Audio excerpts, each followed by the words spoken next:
Wall Street and biotechnology companies have been very excited about this idea. And what essentially it is trying to hack the cells in the body in order to make them into drug factories.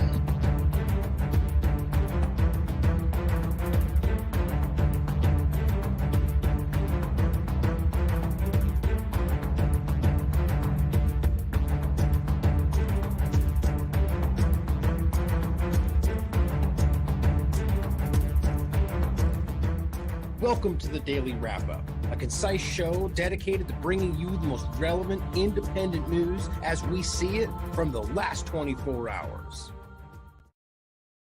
Friday, December 29th, 2023. Thank you for joining me today. I think it's an important day in regard to the Genocide Convention that was initiated today in protection of Gaza against Israel, however you want to frame it. And I think it's a very important step that I think everyone has seen coming and is now going to highlight a lot more the reality behind a lot of positions that you may not already see. And I think it's important.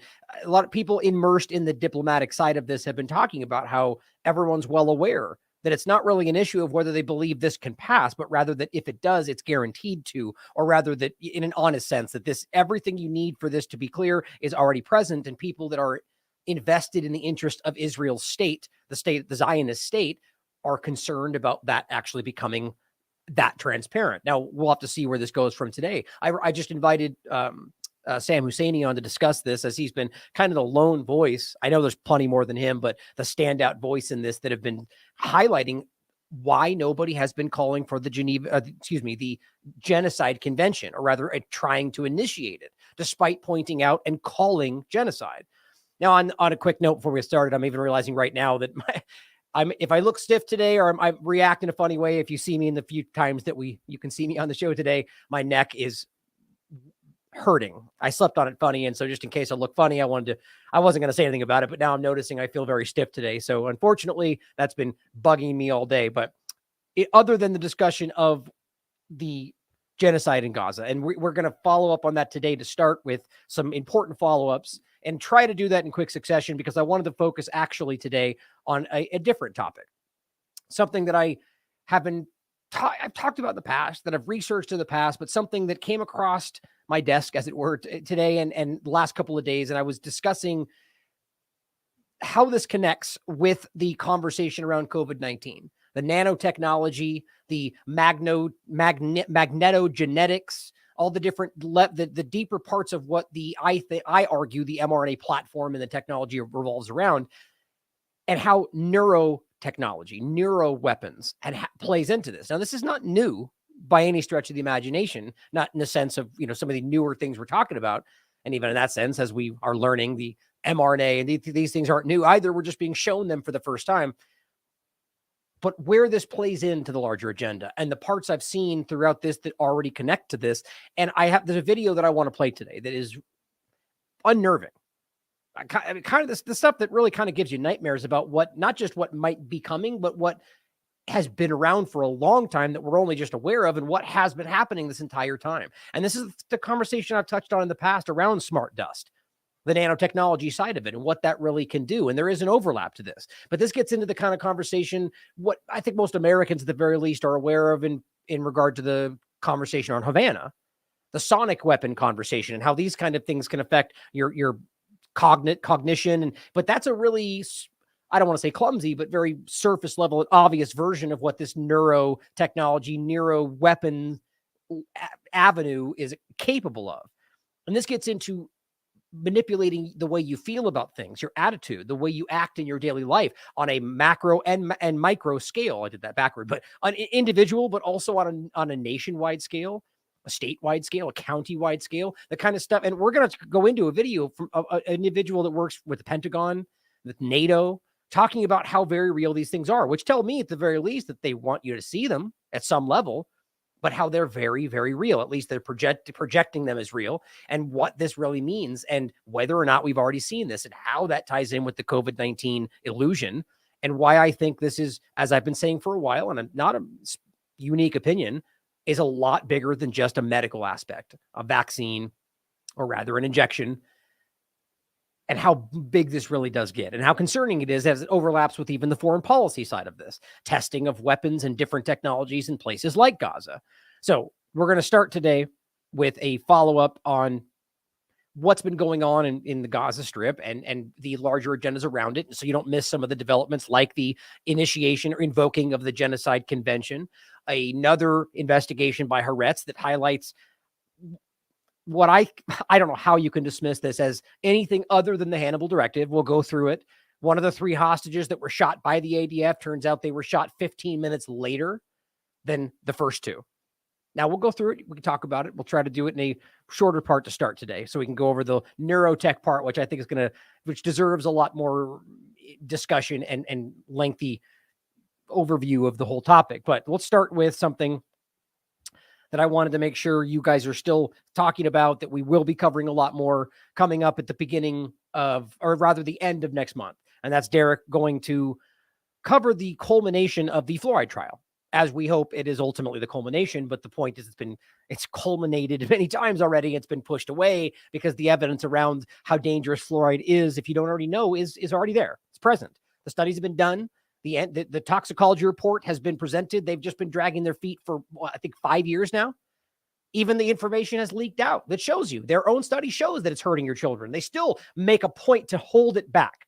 So we want to cover what we believe will be this culmination, showing you where they officially announced that, and probably still get pushed back on. But I'll include this Substack post where you can see Derek's video about it, and where you can donate if you'd like to support our work in that regard. On that note, I'd like to make an announcement in general about how I will be taking over the Substack in general, the TLAV Substack, as Scott Armstrong will be moving on to bigger and better things. I wish him nothing but the best. So that'll be something I plan to lean into a little bit more in regard to personal articles for myself, and as well as just more work that, the more that we can put through Substack in general, and, kind of just grow all these different avenues. I'm feeling very motivated lately in regard to how we can grow what we're doing. And so I want to make sure that I personally try to do more in that regard, because I miss writing. I miss doing the individual articles. I used to do a lot, actually. As you know, this work takes a lot of time, and the organization and the writing of it is almost, in many cases, even more oftentimes, as ask Whitney, she'll tell you. But what we're going to get into in regard to the starting of this conversation in the first segment anyway, I want to make sure you don't miss Robert's outstanding article. I was going to have him on today. I think there was a little bit of a mishap in the timing, but I've got a problem have him on the next couple of days. We used to do a regular show, he and I, but we got more invested in his writing and follow up on the ground. But I do miss having the conversations with him, because he's such an interesting and insightful and compassionate person. And in case you don't remember, we already talked about this. I haven't talked about it since, because I really was trying to be extra sensitive about this for his family and their privacy. But he wanted you guys to know this. From his own personal extended family alone, they've lost over 120 people. And that's extended family, but that's still family. It's his wife and their family that are in Gaza, guys. 120 of his family members, not Hamas, as much as Israel and the rest of the groups around it would love to tell you that. Robert Inlakesh has lost 120 family members in Gaza. I mean, unbelievable that people can act like this is not exactly what it looks like. He entitled this, Yemen, Gaza, and Lebanon all show that murdering children begets blowback. It's a very personal, important overview of the whole story. And how we all know, anybody paying attention to the history, even people that support Israel and what's going on in Gaza right now, are interestingly enough able to stand back and acknowledge other aspects of U.S. foreign policy that seem to have deliberately done these kind of things, but acting like today it's completely impossible. It's unfortunate, but I'm going to connect with him soon so we can go through a lot of these things. A lot of what I put off for tomorrow that I would like his opinion on for you guys, we could talk about together. But let's start today on this segment with the point that I think is very important. And of all groups, South Africa invokes the Article 9 of the Convention on the Prevention and Punishment of the Crime of Genocide, instituting proceedings against Israel and their apartheid state at the International Criminal Justice, and requesting the court to indicate provisional measures, basically like doing something to stop the murder now as this process goes forward, right? But even in any case, none of this is going to stop, in my opinion, what Israel's doing, because they've already got the green light, tacit or otherwise, from the U.S. government, and they don't care about the United Nations as much as they try to make you think they do. They ignore it in every possible turn that goes against their agenda and actively try to call on it any place it benefits them, while actively calling them Hamas, which I guess just somehow is not the stupidest thing in the world. And that's not to say I support or have any positive feelings about the United Nations. This is a group that I actively point out as a large problem in the essence of what the larger body is, not the individual moving parts, not necessarily. As I point out, there are occasionally entities within this moving multifaceted entity that, like I pointed out with Bolivia and Evo Morales, when he got, clearly he got regime changed, as we called out. The point was he was calling out what the U.S. were doing in front of the United Nations. So it's not all encompassing, but the body itself, I do not believe has the ultimate best interest of the people of the world at heart. That's my personal opinion. That's not to say that because, it's like saying that if as the joke Caitlin Johnstone points out, when, the CNN comes on and tells you it's going to rain that day, well, it's probably going to rain. Doesn't mean you trust everything else they're going to say, right? Sometimes those things actually just align. And usually because they want you to believe they tell the truth. So in some cases they do. My point in this is that just because this is the UN or any group that you typically have a lot of distrust for, you should question what they're doing, but that does not inherently mean this is not true or that this is fake or that the UN is Hamas. These are clumsy arguments that are meant to drive you away from acknowledging what is the most obvious thing in the world. So that's why we found ourselves in a position where you basically have everybody across party lines, weirdly enough, sort of like the COVID-19 illusion. Think about that, who are aware of what is going on, the genocide, the horrible things that Israel have been doing for 75 years and are currently still doing in Gaza, as well as the things that Hamas did in October 7th that were crimes. Those also exist in this conversation. But you can see how it's kind of insulting to pretend like this one event somehow overshadows 75 years of brutal apartheid, occupation, rape, murder, theft, human shields, everything they point out anybody else doing. So now we have to see what happens in regard to what they do in response. Sort of like when I pointed out they voted for a ceasefire after the veto, or I think it was not resolution, but it was Article 7. I don't know. I think it was 377, but which allowed them to continue back around and do another vote where the veto would not stop it. They voted for a ceasefire, a complete exchange of all hostages, which both the Israel and the United States voted no for. In case you didn't hear that properly, it was a vote to allow all hostages to be exchanged, and they both voted no because they didn't get what they wanted, which was a continuation of the war. And you could even argue that that means the removal of Hamas. Doesn't matter. Ultimately, it means they chose their war over getting their people back. Even if you believe the people were number two, still shows you that they care more about their agenda than they do about the very people they claim the agenda is for. It's just childish logic. You could see right through it if you care. It's obviously contradictory when you really think about what they're doing, especially since you have people coming home saying they were trying to kill us. The IDF bombs killed people next to us, hostages. We saw it. I was terrified. They were going to kill us. We were cowering together with the Hamas. I believe they actually called them terrorists in that statement. But the point was, even then, they were still saying that we were hiding with them because we were all afraid of the IDF bombs. Nobody, honest, is trying to pretend like what they dealt with over there was some kind of flowery fun time with all their friends. It was terrible. They were kidnapped. It was scary. But they also were fed. They also were treated kindly, as many of them have told you, and have come back with no real indication that they were mistreated. That does not mean they weren't. Simply comparing that to people coming back emaciated with cuts all over, bruises all over their body, many of them just dead in prison. We're talking about what happens to Palestinians in Israeli prisons per the United Nations, per Amnesty, per Human Rights Watch, per B'Tselem, anybody you're listening to right now, but that's all fake news because they're Hamas and human shields, right? You get it? You see how stupid this becomes? Now, here's what Lawrence pointed out. Or rather, just citing the statement. South Africa filed today an application instituting proceedings against Israel before the ICJ, in the International Court of Justice, the principal judicial organ of the United Nations, concerning alleged violations by Israel, which it's even frustrating that they write alleged when these are provable facts. You can dispute whether they were justified, right? Where, Hamas was there, so we were allowed to kill 400 people who weren't bad people. Or whatever, terrorists that we're framing them as. But you can't pretend it didn't happen. It's not an alleged violation. They are violations. They're arguing simply that here's why that violation was justified. And that's the way to frame this, because they're literally saying, yes, we bombed a hospital, but it was because Hamas was there. So bombing a hospital is a violation in wartime. They're claiming it's not a violation in this context because Hamas, but it is still generally considered that. So yet they still frame it as alleged violations, despite Amnesty investigation saying 100% verifiable fact on the ground they murdered families, or 972 magazines citing Israeli officials saying, or IDF intelligence, that we bring down buildings just to bring down buildings, or on and on and on. The thousands of examples going back a century. And its obligations under the Convention on Prevention of Punishment and the Crime of Genocide in relation to Palestinians in Gaza. This is a statement by International Court of Justice, The Hague, in the Netherlands. Now, here is The Guardian. Interesting update on this. Israel-Gaza war live. It says Israel rejects genocide case, shocking enough, as baseless. Of course they do. I mean, that's a meaningless statement. Anybody who is being accused of genocide is, I mean, can you remember a time when they stand up and go, yeah, you got me. You got us. That's us. We're genocide. Take us away. That just doesn't happen, guys. So they're always going to say fake news, and everyone who believes them is going to say fake news, and people that are invested in their agenda is going to say the same thing. But it also doesn't prove, therefore, that it did happen. But the crazy thing is that's already been done. They've already said we're doing it. They've already proved they're doing it. They've already videotaped themselves doing it. They've already shown you they're doing it. And they just go, that's not that. And again, people that want to believe them go, that's fake news. Same thing. But it says UN humanitarian chief strongly condemns aid convoy attack. And this is what's so interesting to me. These are the stories that fall by the wayside because so many people don't want to engage with these conversations. They just bombed a UN convoy.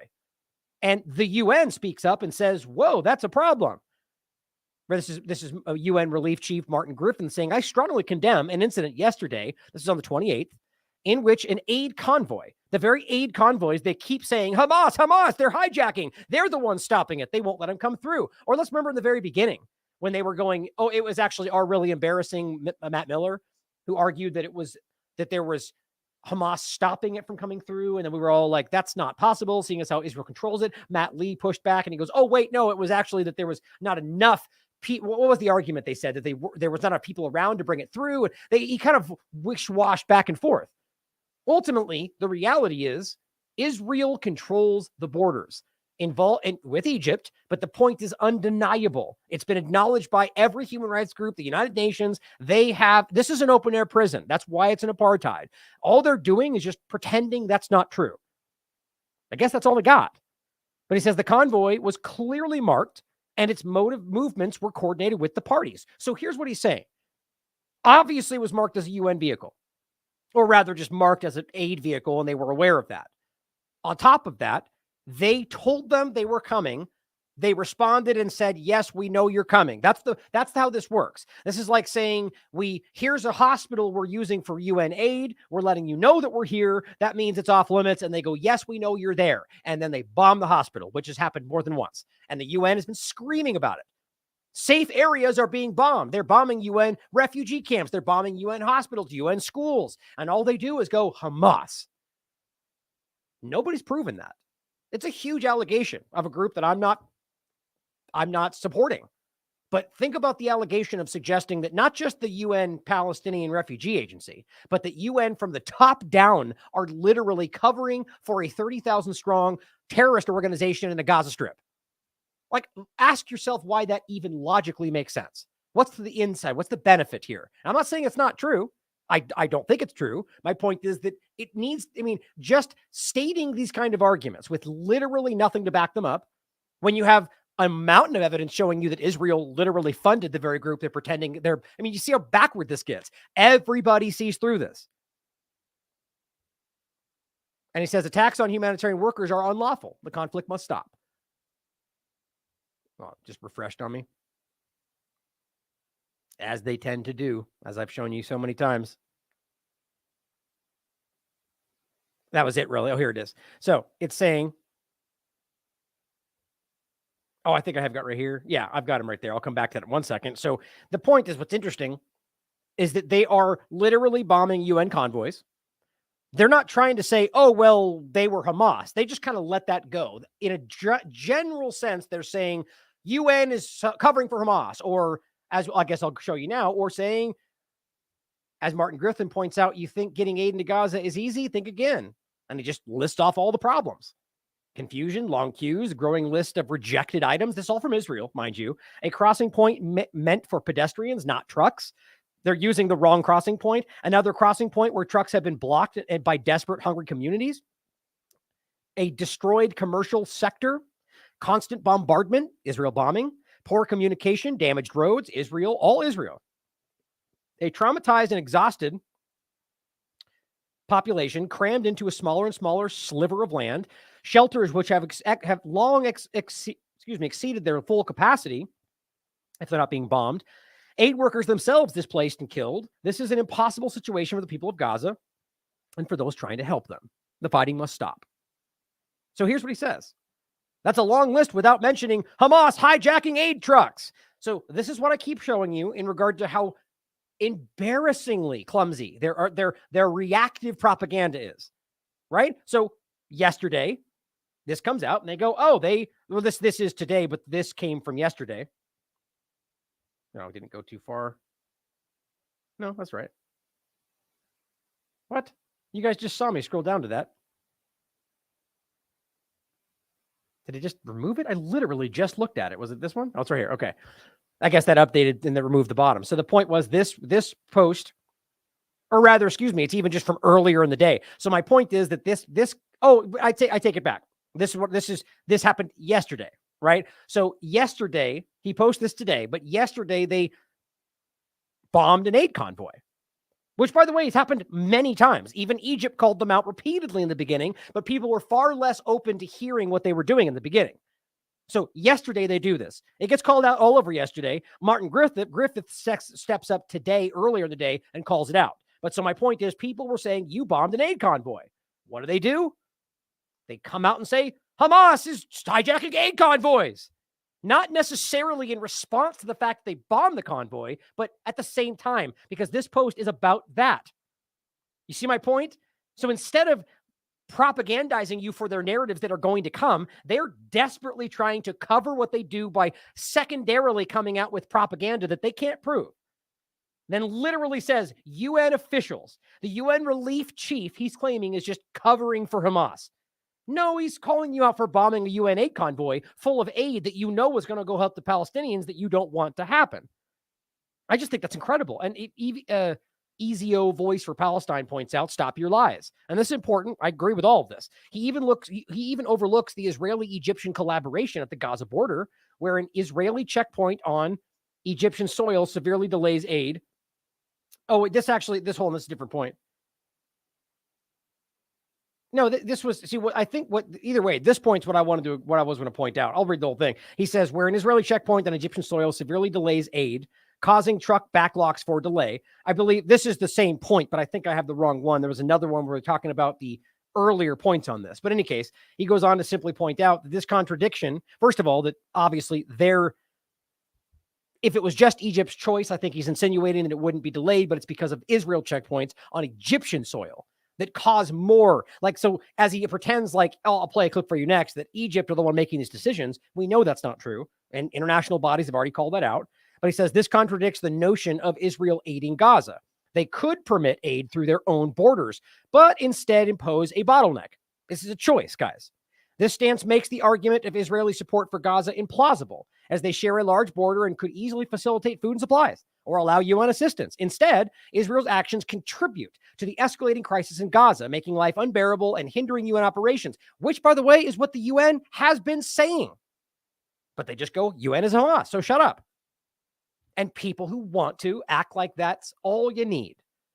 You can't be stupid enough to look at this and go, okay, they're making this happen and blaming it on everybody else. Or rather, that would be what you would acknowledge. And I said that backwards. But it's the same as in the beginning and actually this same person, Mark Lamond, made a point about this, saying, well, why don't you let them into your border? Why don't you let them into Israel? Aren't you the one saying that we're trying to protect them from Hamas?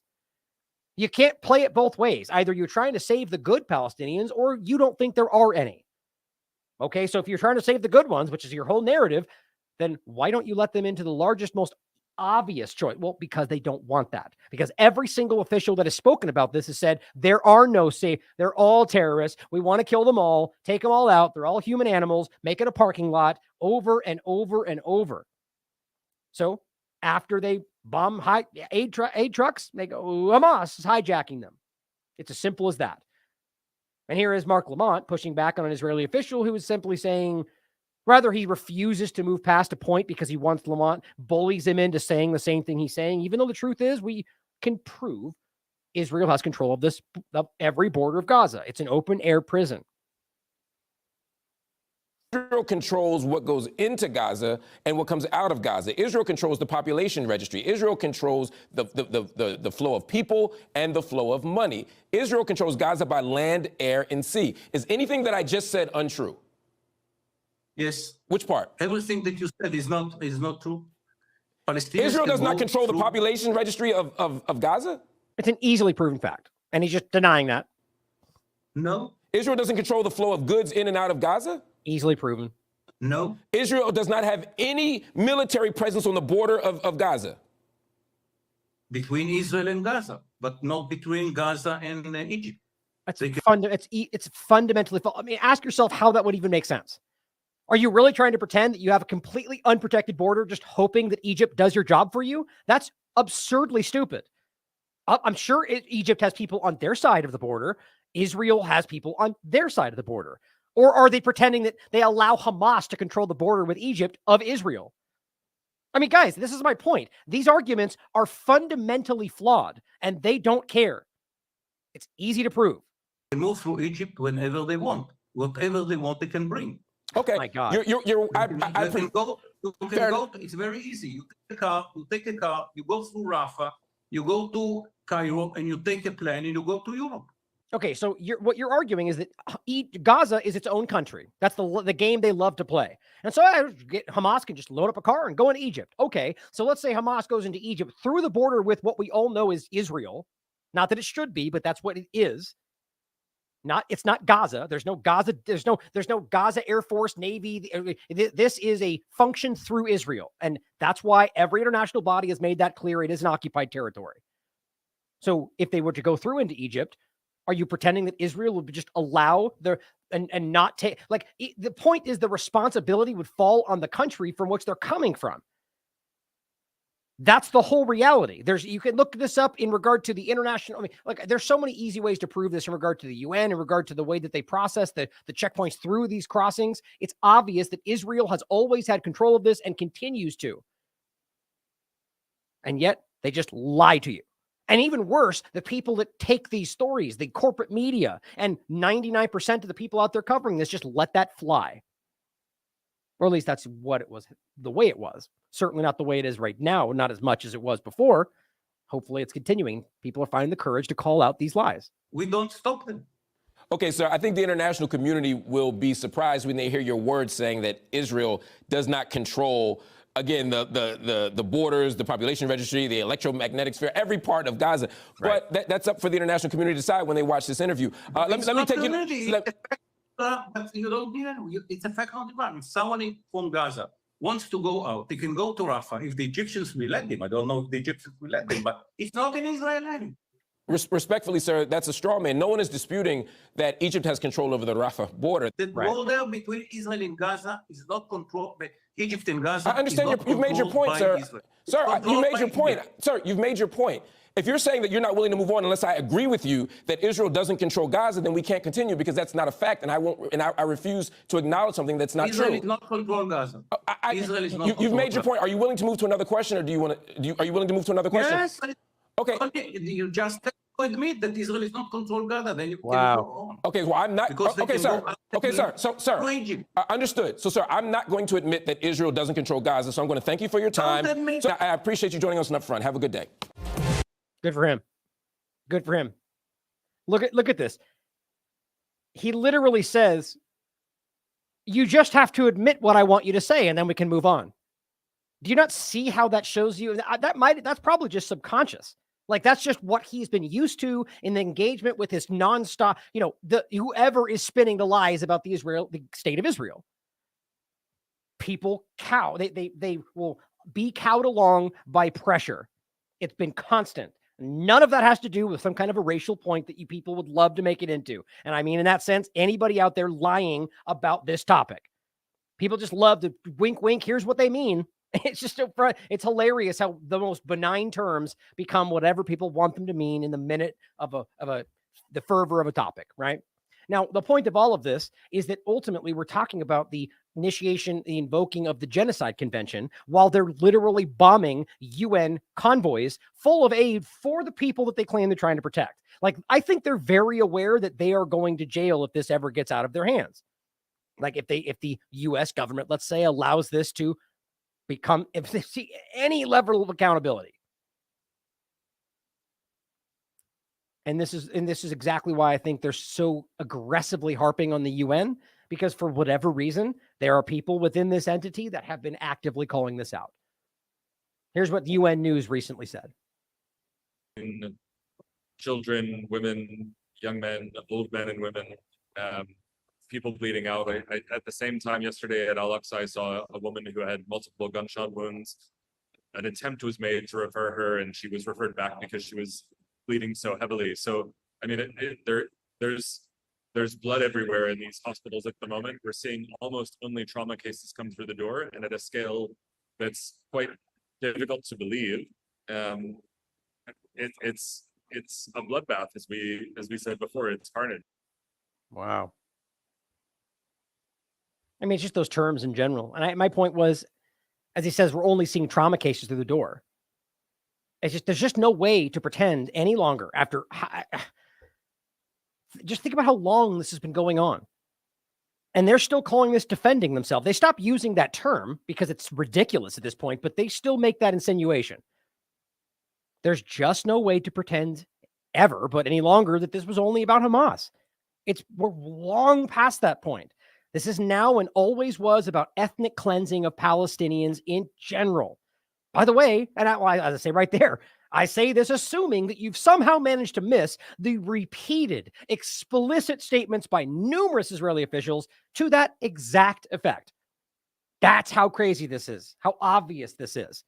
Now, here is yet another example of somebody who is speaking up, simply saying that we are not the priority of the Israeli government, says another released captive from Gaza. She's also pointing out the random targeting of Israeli strikes on homes nearby where they were staying. Now, this in Hebrew, you can listen to it for yourself. It's just to bring up the point. There are, I mean, every single one of these people that have come back that I've seen speak for themselves, that's important, have said they were kind to me. They treated me, they gave us feminine hygiene. They let us pray together. Everything. None of which is supposed to argue that they were happy, that they were enjoying what was happening. Like, that's ridiculous. I don't think anybody honest is making that statement. They're just simply pointing out that they were not treated the way that they expected. And as Mohammed Al-Safin points out in response to Jeremy Scahill saying, Israel killed at least 70 people in Gaza. Now, this is not him saying it. This is from Times of Israel. 70 people in the Maghazi refugee camp in a Christmas Eve bombing massacre. Nothing new. Happens every year. Only now we're focusing on it, right? And this is just one example of many different bombings that took place on both Christmas Eve and Christmas. Now it claims the deaths were, of course, a result of using the wrong munition. Quote, the IDF regrets the harm to those who were uninvolved and is working to learn lessons from the incident. My God, you know what I think that truly is? Deciding one day to go, you know what? Let's just pretend we made a mistake here so they think we're actually being honest about this. Guys, you don't need these lies to understand that they are murdering people. It's come out every which way. People inside the government speaking to the international community about how they want to kill all these people, how the children of Gaza brought this upon themselves, how, I mean, over and over and over, referencing biblical passages of genocide, literally citing Israeli IDF intelligence saying we're murdering people. We're using the excuse. We're bringing buildings down just to bring down buildings. This is a mass assassination factory. I mean, or Haaretz articles admitting they shot their own people, or, I mean, just never ending. But they go, oops, our mistake. We used the, quote, wrong munition, right? But did they, though? Did they? When we know that they're literally bombing designated safe areas with the most destructive bombs that the U.S. provides for them? Well, as he said, sorry for wiping out your bloodline. We used the wrong bomb. I mean, think about that. Oops. Like, you have to realize that even if, like, let's say you accidentally, you did something that was legally justified, but accidentally did the wrong thing and took out 70 people. Do you think in our society they'd go, oh, it's okay, you meant to do the right thing, right? You're good. Just go on about your day. We'll take care of these dead bodies. Is that what happens? Why is it different for a government? Because they're fighting for freedom? Guys, they just murdered 70 people. They literally admitted to doing it, whether by accident or not. That's called manslaughter, right? But not for them, though. Two-tiered society, or whatever multi-tiered society we live in. You don't have that. You're not allowed that. And here's the point about not just the Gaza civilians or the Palestinian Americans that are there, or the Palestinian Britons that are there, or Palestinian, many different nationalities from around the world that every one of those governments don't seem to care about. It's also their people, the Israeli people that are present in regard to the IDF shooting their own people, bombing their own people, executing their own people, October 7th to today, or to that they were discussing here. Yesterday, this was a week ago? Haaretz itself did an investigation into the accidental shooting, they claim, of 3 Israeli hostages. And what they find, that one of them was killed roughly 15 minutes later. I would love to hear the explanation for that. As I simply said, how exactly do you explain that without the Hannibal Directive? Here's what it says. And this is just under an update here. Yotam Haim, one of the 3 hostages killed by Israeli soldiers, one of the many, by the way. This is just the ones they shot directly. The bombings have been killing many others. I mean, it really doesn't make any sense for Hamas to go out of their way to bring people back to Gaza and then 3 weeks later kill them in a bunker. It just doesn't make any sense. Certainly possible. The obvious logic around this has been, and the more we find out about how they've been lying about October 7th, how they've killed their own people on October 7th, and yes, Hamas also committed crimes that day. We've proven that. But the more we find out, it begins more and more possible that they clearly were not trying to do the things they pretended happened that day, and we're trying to get back the 500, 600, 700 people they've got kidnapped in Israeli prisons right now. That many of them have been there for years without charge. All these stories have been coming out through this process.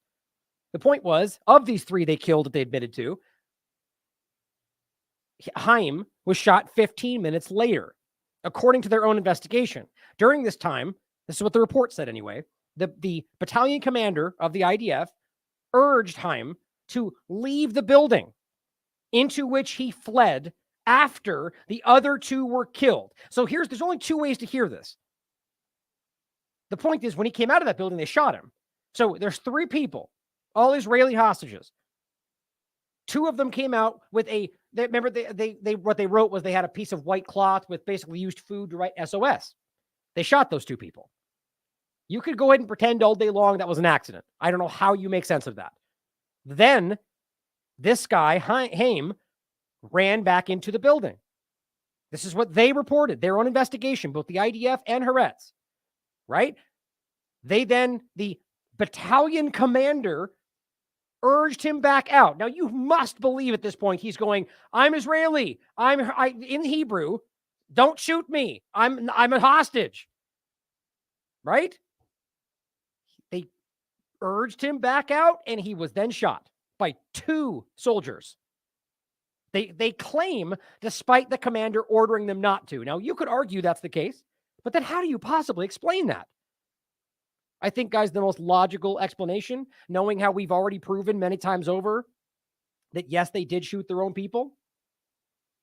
And here's just one of them, by the way, I think you should not ignore. Is this one? Make sure I got the right one. Yeah. Where even this general article admits that on Haaretz that, yes, they shot people it says they shot with the helicopter people at the festival. They did. They admitted to that. But they also have many people on the records we played to you many times admitting that they shot their own people in many different locations. Testimonies reveal Israel's military shelling Israeli citizens with tanks. We've got the security head of the Kibbutz area admitting they shot civilians. We've got the tank drivers admitting they shot civilians. We've got IDF members admitting they shot civilians, admitting that they were ordered to shoot on areas that could have held civilians, helicopter pilots shooting civilians. I mean, at this point, we need to go, how many people were actually shot by IDF? It's a real question, which I know you're asking. So back to the point. Is it really that hard to believe that they wanted to take these 3 people out? And then for some reason that got out. So they had to either cover the story up or decided to tell you for some reason to make it look like it was only an accident. And this is the only time it's happening, knowing that they've killed many more. I don't know how an honest person can see this story and not understand what's happening, or at least realize that you're being lied to in some way. These 3 people, they came out and said Hamas killed them. They're still doing that. They're saying that about every one of these people that we know have been killed by Israeli bombings because hostages said that when they came back. Unbelievable. Now, here's Elon Levy, the October 7th spokesman. I don't even know why that's something that makes sense. It's kind of creepy, quite frankly. A spokesman. Do we have 9/11 spokesmen? It's weird. But it's because it's all about the Hasbara propaganda effort. He says many hostages released still being treated for trauma. That's certainly possible, seeing as how many of them have permanent hearing damage because of the IDF bombs. Not my statement. That's directly from people that came back from Gaza, as well as the fact that they say they were terrified of being killed by Israel and it being blamed on Hamas. Another exact statement coming from people back from Gaza. But he says, head of psychiatry at Tel Aviv Medical Center says that the hostages have undergone, get this, worst abuse she has ever witnessed. Think about that. Think about how insulting that is for groups literally calling on the Holocaust and then claiming that what these people dealt with was the worst they've ever seen. Coming back from, with fully clothed, not emaciated, laughing, saying they were treated kindly. And now somehow after 3 weeks going, oh, but now it turns out they were treated worse than ever in history, which is what they're saying in this article. Worst they've ever seen. I mean, really? Like, this is desperation. Anywhere, even Israelis are going to take that at face value when you're literally comparing this to one of the most worst atrocities in history. All you can do, I think, because they're caught in every possible way. Now, here's just a few of the examples, and this is what I keep trying to show people. And I'm going to show you the one now where they're going, oh, look, now she says it was like the Holocaust. What an interesting point to make after you came back saying they treated me kindly. Maybe you were wrong. Maybe they were all tortured. They were all drugged and they're all lying. Who knows? None of that seems to add up with the facts on the ground, though. It's all narrative, and it certainly could be possible. But Sprinter writes the first interview with one of the first freed Israeli prisoners, as we showed you. She comes out and she says, we asked them not to talk to the, basically, or is that the one we asked them not to talk to us about political matters, but in general, they treat us very friendly? Oh, no, that was different. I thought that was the one where they said, because this was true, Israel was asking them not to speak to the media. And it was after this woman. So I remember that correctly. She came out, and that's what they actually attacked this woman. They said that she was a PR disaster because she said they treated us very friendly. Hamas treated us very kindly. We met all of our needs. Our food was theirs, and they were not different. We ate the same food as they ate. The Israeli army left us alone, but did not take the issue seriously. Interesting. So kindly is the point. Treated us kindly. Okay, so every person that we can see, and I mean every one of them that's come out and directly spoken to the media, save for this new development that was yesterday, including her, by the way, came out and said they treated us kindly. They gave us what we needed. None of that means that they were happy, right? It was scary, but they were treated kindly. Syrian girl, another one, speaking with Israeli state media, saying Hamas treated us kindly, gave us water, told us to calm down. This one as well. And guys, these are just the 3 of them. I could show you 15 more examples where she is saying on the record. All very good, very kind to me. כולו תמם, food good and the kindness and she's speaking in Hebrew for the most part, but the point is simply they treat us kindly. Now, you could try to argue that there's some reason that's why, but you can't just simply pretend that didn't happen, which, by the way, is sort of what's going on. So now, weirdly enough, as of yesterday, well, suddenly she says what I went through was like the Holocaust. So you could decide for yourself. Don't dismiss what she's saying. Maybe she did wake up today and go, oh, I'm finally coming out of a drug-induced stupor. And I finally remember that I went through hell. But it just doesn't make much sense that you can be awake and lucid and aware and then somehow later say this. But this is what I agree with. It doesn't make much sense. So that's what people are saying. Well, they waited weeks before they allowed her to speak. I wonder why. Or how much did you pay her to change her tune from everything good? People are good, right? I mean, it doesn't really make sense. Now, I'm not saying she's wrong. Maybe there is be open to all possibilities, but you have to acknowledge the facts and how this contradicts basically everything we can prove. And in case you want a further back example that shows you this is long before October 7th, but actively, what's the right word for it? It gives you an insight into what these entities, not all IDF members, but I would argue the ones that are leading for the Zionist agenda, are willing and capable of accomplishing or carrying out, rather.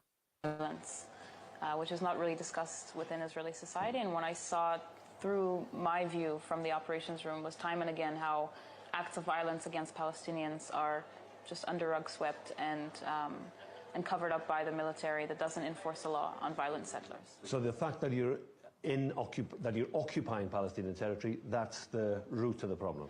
There cannot be an occupation that will be moral or that, you know, will conduct itself in a good way.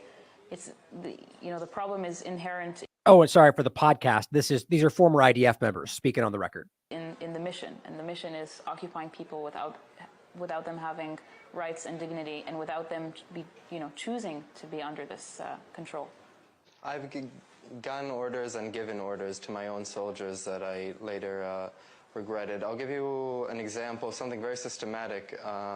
There were a couple of times where my commanders gave us a box of flashbang grenades, and they just told us to start throwing them out of the driving car.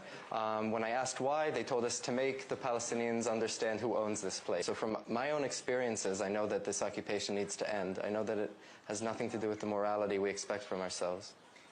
Inevitable. I mean, just think about that. It's exactly what we keep talking about. Bringing down buildings just to bring down buildings, right? Just to make a statement, let them know who's in control. That's what they're doing. Just throw some grenades in there. By the way, it just happened yesterday and today. Tear gassing Al-Aqsa Mosque because they want to go pray. Like the world is simply turning a blind eye, or I shouldn't say that. By and large, I think the world is very aware of this right now, but the supposed leadership, the rulers of these individual countries are absolutely turning a blind eye for the most part. They're very aware that we all see through it, so they're meekly moving over, but, allowing the continuation of the genocide. Wrap it up by the end of the month, please. That's kind of what we're getting from them. Think about what that shows you about their integrity, their human nature, their morals, their compassion. It will end because, or lack thereof. Like all other, oppressive regimes and undemocratic regimes, they fail to sustain, be sustainable. And I think deeply, as long as Palestinians don't have security, we're not going to have security as well. Yeah, and that seems to be a pretty constant underlying state. Like that's what a lot of Israelis are thinking today. And that doesn't necessarily come from a place that they care about or want something good for the Palestinians. The point is that they just simply recognize that by maintaining their plight and their occupation and the apartheid state, that's what the terrible things happening to them will only continue to make their lives more insecure. But by the way, is the whole point. That's exactly what Netanyahu and the rest of them have designed. And now they're trying to make it all about Netanyahu, even though it's not just Netanyahu. That's the scary part, as they're going to clearly try to blame it on just him, but the religious Zionism party is not going anywhere. But here is what they're saying. This is actually one from the beginning of this month. The IDF has issued a new evacuation order for areas in the southern Gaza, right? Get out, move over to this safer area, they keep saying, right? Remember that?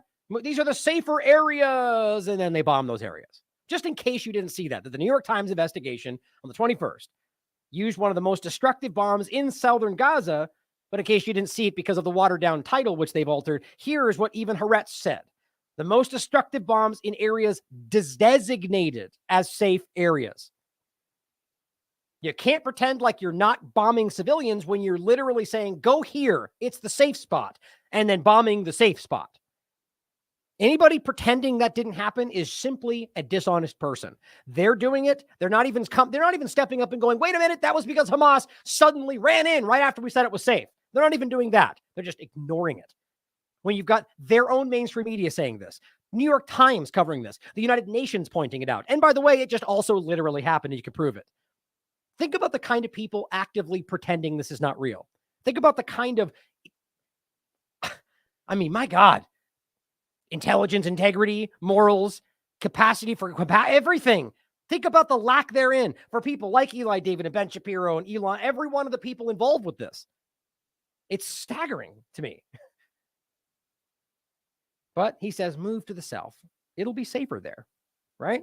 It'll be safer in those areas, despite the fact that they've killed over 60 journalists. Also, per New York Times, it's now almost 100 something, way past that. Or the fact that they, on October 20th, Amnesty International made clear that they are damning evidence of their war crimes as they target individuals, target civilians, bomb civilian locations without warning. Or since November 8th, 2023, Amnesty says, look, they're carrying out horrifying cases of torture and degrading treatment of Palestinians. But it's all Hamas fake news and human shields and whatever else you can scream to make that not be there, right? And now today. So the beginning of the month, go to the south, but now they're doing the same thing, which, by the way, has been the same process. Move from the north, move from the central areas, move to the south. Now move from the south into who cares because there's nowhere else to go. But we're also still doing that. Meanwhile, bombing where they were, where they're going on the way there, and the Rafah crossing, literally bombing every possible place. As Motaz, one of the last surviving journalists who is still there, who even to his own point is being targeted, points out that they're just dropping these leaflets now in the south, evacuating orders. Where are they supposed to go? There's literally nowhere for these people to go, which, by the way, is also what the UN is telling you. It's constant exodus, they're pointing out. It says every time there's evacuation orders issued by Israeli authorities, it creates a terrible sense of panic among the people in Gaza. Remember that next time they complain about a rocket hitting the field and having people skin their knees while they're literally murdering thousands of people a day, but then also going, but we're worried about our anxiety attacks over here. Well, that's also happening on top of them getting murdered. Gaza and right now in the south. The point is they're doing this in the south. And they're telling you guys, there is no place that is safe. There is nowhere left to go. There's the places they're pointing at, they're bombing. The safe locations they're telling them to go, they're bombing. There's nowhere for these people to go. And your governments are actively allowing this to happen. I just realized that I've been harping on this point. It was meant to be a quick opening, but you can tell I'm passionate about this, guys. So the last hour today looks like we're going to be focused on neurotech, but this is just so overwhelmingly obvious. Daniela Mortis points out that, while we're talking about these people that are being displaced over and over and over again, just since the 7th, and are now being driven into the sea, apparently, as they're openly calling for evacuation, which is exactly what we told you was coming.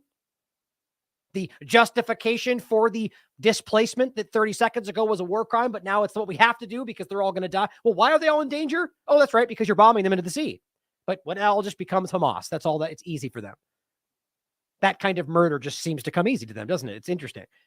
But the point is, all those people displacing, well, those are humans with human lives and families and normal human problems or human, not ailments, but conditions like being pregnant. 50,000 pregnant women are currently suffering from thirst, malnutrition, and a lack of health care. All these women out there. How about the women out there that actively support what Israel's doing? How do you justify 50,000 pregnant women being forced to march along miles and miles of dusty terrain with no water? Pregnant. I know some of you out there that are trying to pretend like this is justified. That point right there probably just made you upset, and you're probably still not going to do anything about it because you feel like you are dedicated to arguing your political side. You have to acknowledge this is not okay. There is nothing that makes this make sense. Crazy. 50,000. Now, it's more than just pregnant women, guys. There are elderly people. There are infants and children and people with missing limbs because of previous bombings. People that are so emaciated and dying so it's so weird. What is the word for starving? There's no thirsting, dying of thirst, unless I can't think of it. But these are people that are dealing with this, walking, and again, children, pregnant women, elderly, people with respiratory problems, people with ailments, people with mental disability, and they are just driving them through this area from one spot to the next, knowing that they're bombing where they tell them to go. And as Scott Horton points out, as Robert Kennedy just said, Palestinians are the most pampered people in the history of the world. My God, apparently just had another person quit from his group because of that statement or statements like that. But as Rami points out, read this twice. Make sure you understand that. This is from UNICEF. 9,000 Palestinian children have had to amputate one or more limbs, and 1,000 children endured it without anesthesia. Going back to Civil War times here, guys. Literally chopping off the arms and legs of children without anesthesia because they were going to die otherwise because of what Israel's doing. It's not Hamas's fault this is happening. This is because of Israel. 9,000 Palestinian children without arms or legs who are being forced to walk alongside their 50,000 pregnant women as they get pushed into the sea. This Yeah, you're right. Dehydration. See, Sharon put it in the chat, so I was missing it. So you can die of dehydration, you can be starving. No, but still, you don't say you're dehydrating anyway. But good point. Dehydration would fit there. But I just think this is so apparent. Like, if you think this is acceptable, no matter what you think is driving it, I think there's something you need to reflect on in who you are as a person. I'll include this so you guys can read it for yourselves. Now, here is Elon Levy, the spokesman for October 7th, says true for each of the last 83 days, where if Hamas surrender, the war will end tomorrow. Well, I guess that doesn't apply to the first week where you literally said we will deal with Hamas after, right? See if I can grab that.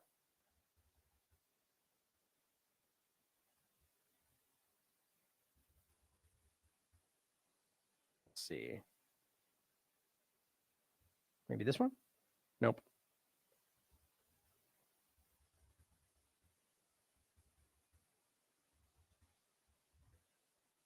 Or no, not Hamas, with the hostages after dealing with Hamas. See if that pops up. Doesn't look like it. Oh, here we go. Nope. We covered this in the past already, though. But the point was right in the beginning, Israel was very clear about this. They said, we are not going to deal with this until we deal with Hamas. We'll deal with the other parts of this discussion after we deal with Hamas. And then it came later that they were being offered an entire hostage deal from the first week. So he's blatantly lying about this. Either one of them. It wasn't true in the first 83 in the first week, second week, because you were refusing the deals. That came out through the UN. Even the United States made that clear. And then you were forced into doing a temporary pause, which you then stopped early anyway. And then right away after that, they were trying to offer entire exchanges. That's what the ceasefire vote was for. And then because you kept refusing and kept offering limited time deals, they said, look, okay, we're done until you offer a real deal. But they then turned that into, they've denied the hostage exchange. That's not true. It was, and the only person saying that is the Israeli government, the people supporting their narrative. Everything else is documented in the UN back and forth in Qatar's mediation of the conversation. They offered a full exchange and a full ceasefire. Israel said no. The US didn't, and they both voted no for it. And in the beginning, they flatly said that was secondary. So he's lying. But this is what you do when you're desperate. You lie. Same point here. Now think about what's being said. If Hamas surrenders, the war will end tomorrow. So who is this aimed at? Who are you aiming this at? I mean, the obvious implication is that, well, somebody needs to make that happen because we're going to keep bombing. So if they don't surrender, we're going to keep bombing. Okay, that's obvious. So you don't care about the hostages because you're going to keep bombing when the offer was for all of them if you just stop and then go after them later. But nope, we want to do this first. Okay. But so you're now telling somebody, look, if Hamas surrender, this will be over. Okay, well, Hamas isn't going to surrender, right? That's pretty dumb. They're not just going to go, oh, okay, we didn't know. Is that an option? We surrender. It's over. No, because you'll kill them.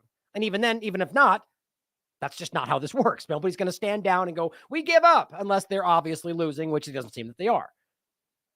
So you're telling them to surrender, and then we'll get the hostage back and the whole thing is over. But are you suggesting this is our fault? Like we're supposed to coerce them into surrendering? Like, you get my point? Who is this aimed at? All this ultimately is a stated justification for why this will never stop until they decide to stop. Hamas will never surrender. They're never going to just lay down their arms and give up. They're never just going to give up the hostages for nothing because that means they will get killed. So ultimately, you're saying you're calling on the morality of Hamas and saying that it's everybody else's fault because they don't choose to just stop. You get what I'm saying here? Like, it's so flatly dishonest to act like it's only on everybody else. The only group in this, the only two groups in this that have any real decision-making over what happens is Hamas and to a degree, the other Palestinian resistance and Israel. That's it. So when they stand up and say, if Hamas surrenders, well, they're only either speaking to Hamas or the rest of the world at large. What are we going to do about it? See, they're just trying to make this everybody else's responsibility. Everything about their entire agenda has been, we're on defense, we're defending ourselves, it's your fault, it's their fault, it's nobody's fault in regard to what Israel's done, despite the obvious accountability for funding Hamas, for supporting Hamas. And again, I know I've shown this a million times, like a lot of things, but sometimes it's important for the newer audiences to see the same things. For those that might not know, And actually, I actually prefer to go to the article itself as opposed to the actual tweet from Haaretz. But where they, oh wait, it's of course they now have it in the block. So I'll just include this for now, so I don't have to waste time finding it. But that they say very clearly, Haaretz, and this is 2 days after October 7th. Anyone who wants to thwart the establishment of a Palestinian state, which means the two-state solution, the lie they've been telling you about how they want that, anyone who wants to stop that needs to support bolstering Hamas and giving money to Hamas. This is part of our strategy. And yet you still get people screaming about how it's a lie, even though it's quoted by mainstream corporate media in Israel. And Netanyahu said it literally on the record and said that this is our strategy to keep them divided. So one, admitting they're lying about the two-state solution, and two, literally funding the group that literally blew. And then this is the same point, I guess, since we're talking about it. But then they came out right afterward, a day after October 7th, as Times of Israel, and said for years, Netanyahu propped up Hamas, and now it's blown up in our faces. Undeniable. So when they stand up and say, if they surrender, then everything will end, all they're really saying is, we're going to keep doing this until we get what we want. And even their own people seem to know that. Desperate. Now, to go forward in regard to a little bit of a foreign policy point, I just wanted to make sure you saw this. And I promise you, this stems from Israel. The United States, France, Germany, and the UK just suddenly, out of nowhere, sent a joint statement out saying, we urge Iran to immediately de-escalate its nuclear program. Yeah, we're just going back to that story. I mean, you may not know why this is so ridiculous. You should if you watch this show. They've already said this isn't happening. This is literally from July of this year. A U.S. intelligence assessment says Iran is not pursuing nuclear weapons. The findings correspond with previous U.S. assessments about Iran's nuclear program, although many in Congress and elsewhere have been skeptical. Right. So the agenda makers want this to be the case. The facts don't back it up. So the agenda makers get angry with the assessment because it doesn't back up what they want. It's the same thing we see every day. The media or the fake journalists and the politicians creating stuff when there are people around there doing real work that say that's not true, but they don't care about that. Iran is not currently undertaking the key nuclear weapons development activities that would be necessary to produce a testable nuclear weapon. Isn't that exactly paraphrasing what we've been saying the entire time? Yes. These findings have been generally supported by inspections from the UN's nuclear watchdog, the International Atomic Energy Agency, the IAEA, the very group that they point to justify. And here we are. And it's been the same ever since. Or rather, I mean, ever since I've been covering this, rather. They said it's not happening. The U.S. says it's not happening. The very entity that's supposed to be looking into it says it's not happening. But guess what? The UN is Hamas. So that's why. But think about the entire time the UN has been working on this, and Israel has been working alongside the IAEA to say, look, go after Iran. They're doing bad things. So does that mean Israel's working with Hamas to go after Iran? That doesn't make much sense because that's a stupid narrative. They're lying to you to get what they want. But how dumb it is to go after them saying, look, they're doing the bad thing with their nuclear program when like months ago you said not happening. It's all stemming from propaganda. They're losing control, guys. Now, getting into the conversation of the neurotech in general, or that overall point we're going to get into, I wanted to start with this, just to make an interesting point about the lies we're told. And this interestingly does overlap with a few different topics, but you might have seen this. This is from yesterday. Google settles $5 billion, that is a billion with a B, consumer privacy lawsuit.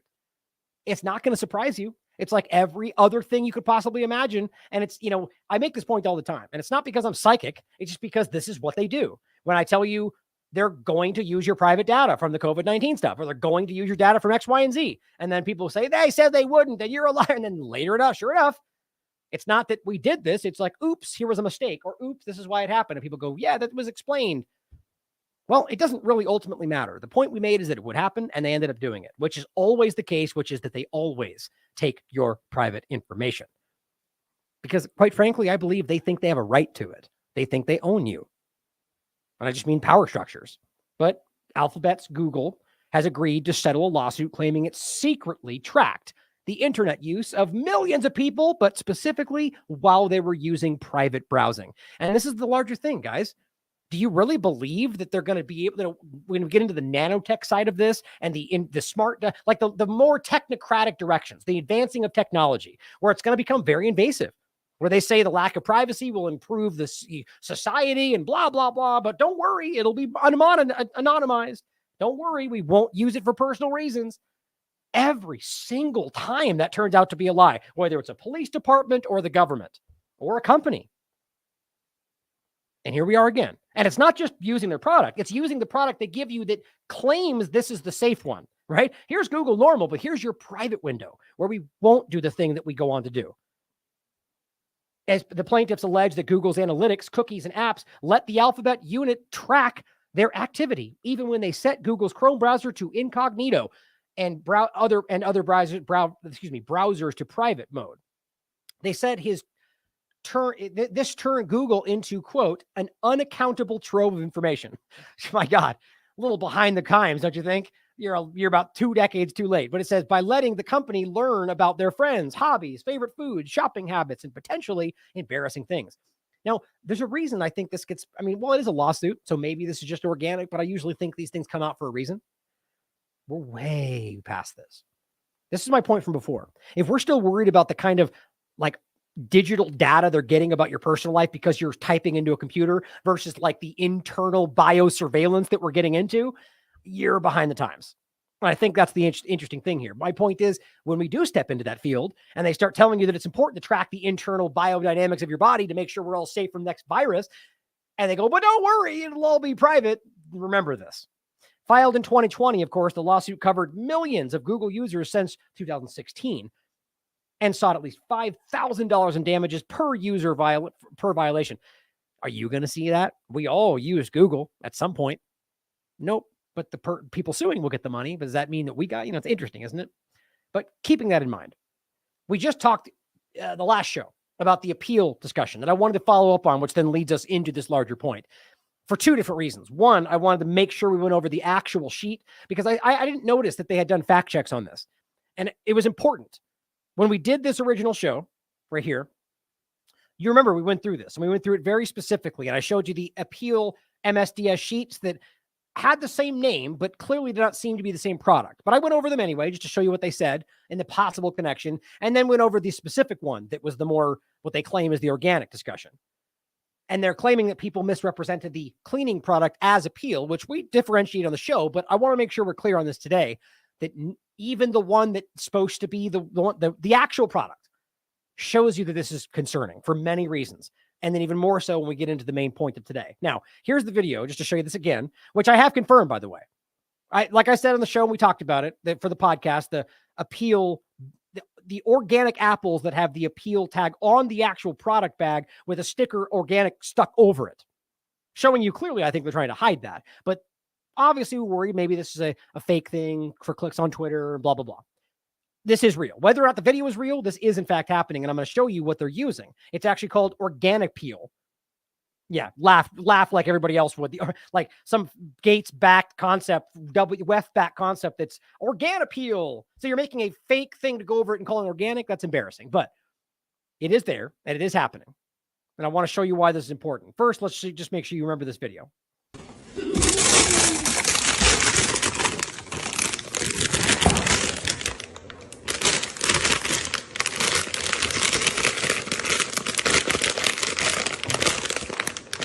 Gotta prop it. Can I just flip? Because I want to keep it continuously recording. Okay, I can't see it, but hopefully y'all can see me. There's a sticker.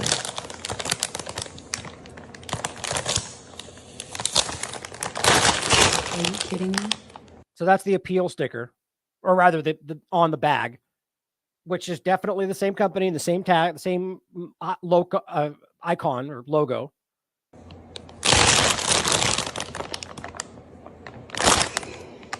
All right, so that's the point, right? And by the way, I'll include these. I had these later, further down in the tabs for just in case I want to mention them. But I discussed the idea of the internal biosurveillance. We've talked about this, the Lieber-Langer overlap, for those that know what I'm talking about. And we've discussed this. This is from 2015, which includes Robert Langer, injectable meshes for neural recordings via syringe, as well as the current iteration from April 2023, which includes Charles Lieber. Can't miss that, which is stitching flexible electronics into the brain. This is the biosurveillance side of all this. This is where we're going, but in a kinetic discussion point, like opening them with a syringe and, or rather a scalpel, that kind of thing, versus smart dust level, which is where we already are. But back to this point. So we're going to go over this in general. And as I said, I just discussed this in April. The simple fact that it is being covered shows a deliberate effort to hide it from us, in my opinion. Before we get into that, I wanted to point this out too. I thought this was interesting. Somebody reached out to me and simply said, regarding the organic point, that they apparently go and buy hard cider from, where'd they say, from Sprouts or some organic store. And they've been doing this for a really long time. And basically leave it in their fridge or treat it themselves and let it turn into hard cider, which any fruit juice or anything like that, or grape juice will ferment over time. The sugar, that's how you make wine, and not in just leaving it in your fridge kind of way, but ultimately it ferments and the sugars turn into alcohol. So she does this and leaves it in her fridge. And the point was, she started doing this, or has been doing this for a long time, and started recently, after buying these, they put them in her fridge and they wouldn't change. So she called the manufacturer and simply said, why is this happening? Finally, she says, after multiple people she spoke to, it turns out they informed her that they are, in fact, adding several off-label chemicals to keep it from fermenting. Yet it's labeled organic. And I'm telling you, the conflation of these, it's the anti-human agenda like everything else. The conflation of what is natural, organic, and human and what is not. And this is everywhere. So even the organic term, guys, is because it's like or even taking it from the larger sense of the ESG discussion. Right? It's meaningless when they say, well, here's we're allowed to use it for freedom because it means that. That's the point of saying that nuclear weapons and gas and anything else are allowable for green ESG compliance if the U.S. government does it because they use it to fight for freedom, which then adds to more better things. It's ridiculous. So whoever knows, whatever the reasoning is, they can logically say, well, this is done from something. Like, this is the point we're getting into at the appeal point. Just because it stems from something that is natural, it does not mean that it's organic. And on top of that, we're going to get into what the ingredients actually are. So first, here's the show we just recently went over on April 20th. Gates WEF-backed edible food coating already in use. Now, here's the ones we went over, two of the ones we went over in the earlier show that are not the same product. This is the one we discussed that's a cleaning product. I'll include it for you to look at for yourself. Here is another one, also APL, but it's from a cleaning company. Here's one of the posts from AP, saying misrepresenting the safety of the product. Just so you show you that they were really coming after this. Now here is the actual one. Now let me show you something that I find really, really uncomfortable. Now here, this is Organapeel. You can look up, and here, this is the actual product coming from Appeal Sciences. This is their organic version, and I'll actually read you from this article in a second. And you can see right there, by the way, Appeal Sciences, which is what they operate under. Organapeel. Got to be kidding me. Here's the important part. Look at what it says here. Now, actually, I'm going to grab this real quick too. I forgot this is relevant here as well as over there. Derek put up this great article I'll mention in a second. Here's the point. This, in 2019, which is being used on your organic food right now, in some places, like you just saw, is registered as a pesticide. I've double, triple checked. This is real. Registered as a pesticide. Appeal Sciences. It says, on the basis of information furnished by the registrant, the above named pesticide is hereby registered under the Federal Insecticide, Fungicide, and Rodenticide Act. Now, there are things that end up on this that are things that are, we've already seen this in the COVID-19 discussion. But here's what's first of all, what I think is most absurd and insulting. We just talked about the Berkey water filter.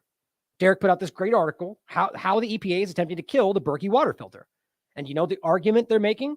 Because of the silver that's inside of this product, that it is regulated under the Insecticide, Fungicide, and Rodenticide Act. Okay. So let me get this straight. So over here, in a product that is in fact actually helping people filter their water,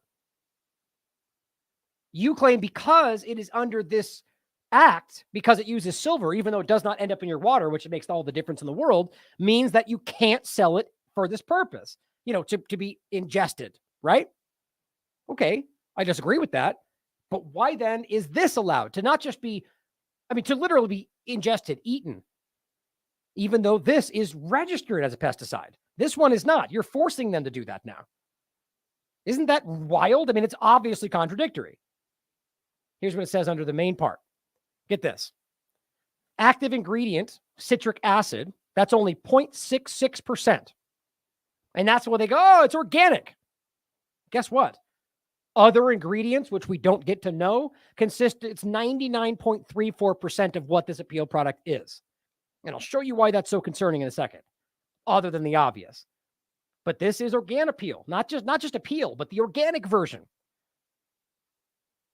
Hazards into humans and domestic animals. Now, to be clear, this is about the use and transport and use of basically as a chemical from the groups that will be adding this and having like a bulk container of it and adding it to their product, which is not exactly the same as the small amount you may get that they argue is generally safe on your avocado or your apple, right?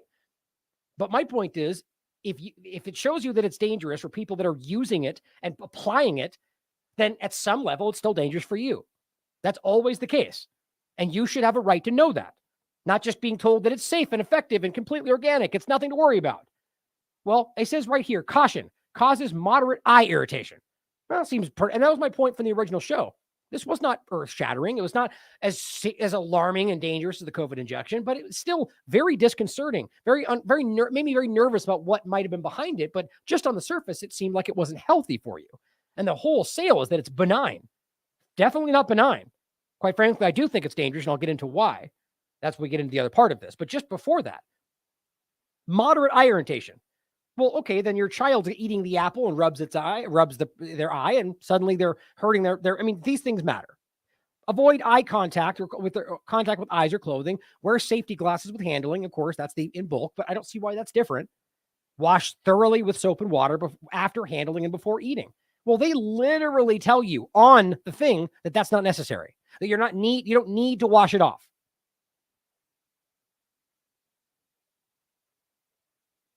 Call a poison control center or doctor for treatment advice. There's only one other point I think I was going to show you. That was mainly the point, just the general point right there. Do not contaminate water, food, or feed by storage or disposal. Anyway, so the main point for me, guys, is simply that it's telling you right there that this is not some benign product that definitely can hurt you, even bulk or not, and that 99.34% of it, we don't even know what it is. As they're literally stopping Berkey water filters for under the same justification. Now, here is a great Organic Insider. I'm not familiar with the work, but it's a great article I read. This is from the July of this year. Key takeaways from appeal controversy and where we go from here. Now, it says Appeal Sciences, which has raised $640 million from investors, one of which was the Bill and Melinda Gates Foundation, produces an organic approved coating called Organapeel for various fruits and vegetables. And based on the company's website, it is being used on organic apples. Currently for sale in Idaho and Germany, which I'm sure that's been broadened out to, well, actually, I'm not sure exactly where that video was, but I'm guessing it's everywhere. I've seen it in Tennessee. Over the past month, misinformation and confusion about the coating spread like wildfire, as a similarly named product that contains toxic synthetic chemicals was widely misidentified as being approved for use in organic production. Where we currently stand is that Appeal's Organapeel coating, which has been registered with the EPA as a fungicide. Well, what's interesting is it seems to make it clear that it's registered as a pesticide, but under the Insecticide, Fungicide, Rodenticide Act. To me, it's clear that it says pesticide right there. But in either case, it's the same point for me. But it says that registered as a fungicide or a pesticide, or rather just under that act, is comprised of 0.66% citric acid and 99.34% of a formulation that is not disclosed. Doesn't that make anybody uncomfortable? That's where this goes. That's the point I was making last time, which I wish that I should have done this on that show. But it's like the whole overlap with this. When we just went through a process, by the way, we're still going through, where we find out that there's DNA contamination, that there's misfire, there's extra protein, all sorts of things that are not what we were sold. And we're supposed to act like that was all an accident? And that's the injection we're talking about. Now, God only knows what else is happening. But here it says under the title of the USA needs to remove ambiguity. It says all the formulations ingredients must be disclosed to any organic certifier who approved the use of this product, as well as any third-party materials review organization, MROs. I didn't know this. I found this very interesting. It says that has been asked to confirm that the material is in compliance with the USDA organic regulations, which, among other things, means no use of genetic engineering. The Organic Materials Review Institute, OMRI, the most well-known MRO in the organic industry, completed a review of organic peel. So here's the interesting dynamic. So to understand this, the point is that you have organic certifiers that certify products as organic, but to do so, they lean on these third parties called MROs. And MROs are actually the ones that confirm the products, which then give this confirmation to the certifiers, which then certify them as organic, which doesn't make much sense. It's the ridiculous bureaucracy we're used to, but it makes sense once you realize that MRO is in this middle ground, like this sort of like an analogy to like the public-private partnership, right? Where they're kind of dancing in the middle. You'll see what I mean.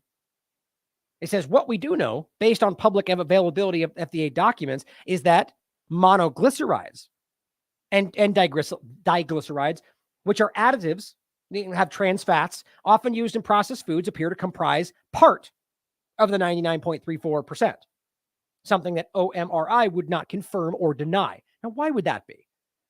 Realize my point in the very first episode of this was monoglycerides themselves are not, it's not, again, it wasn't earth-shattering, but it's something that most people usually don't want.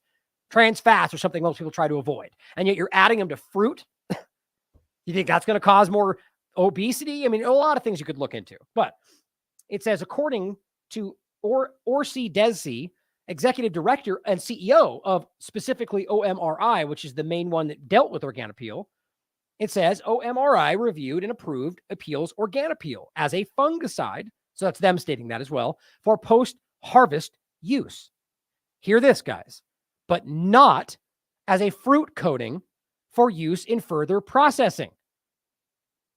That's stated by the group that approved this as for a fungicide, but organic. They approved it for post-harvest use of the fruit, not a fruit coating. That was their explicit statement when asked by this group. That's crazy. Now it says Appeal clearly markets its products as a coating and explained it as such to the FDA in its generally accepted as safe application, which again, we have for you right here. Or wherever it was. Hold on. This one. Or no. Oh, that's coming up. I forgot. It's this one here. This is the generally accepted as safe notice, which very clearly, when you read through this, makes it clear that it is a coating. I don't think I can search in this one. Yeah, there we go. Just get to one of those spots in here. Yeah, so edible coating for fruits and vegetables. That's what they're claiming this is. Generally accepted as safe. You got to love that. That's what that means. Not safe, but generally accepted as safe. That's how they get by these things. It's bureaucracy. But so if the group,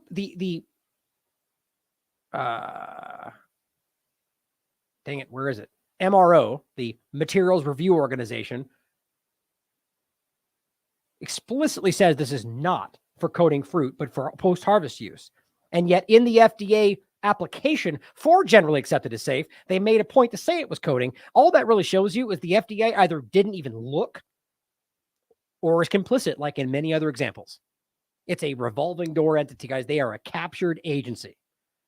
It says where it gets confusing is that the NOP 5023 language that the USD refers to coatings as further processing, but OMRI did not approve Organopeel as a coating for use in further processing. But it says OMRI approved Organopeel as a fungicide for post-harvest handling, whose definition in the NOP 5023 includes pest control practices, which describes a fungicide.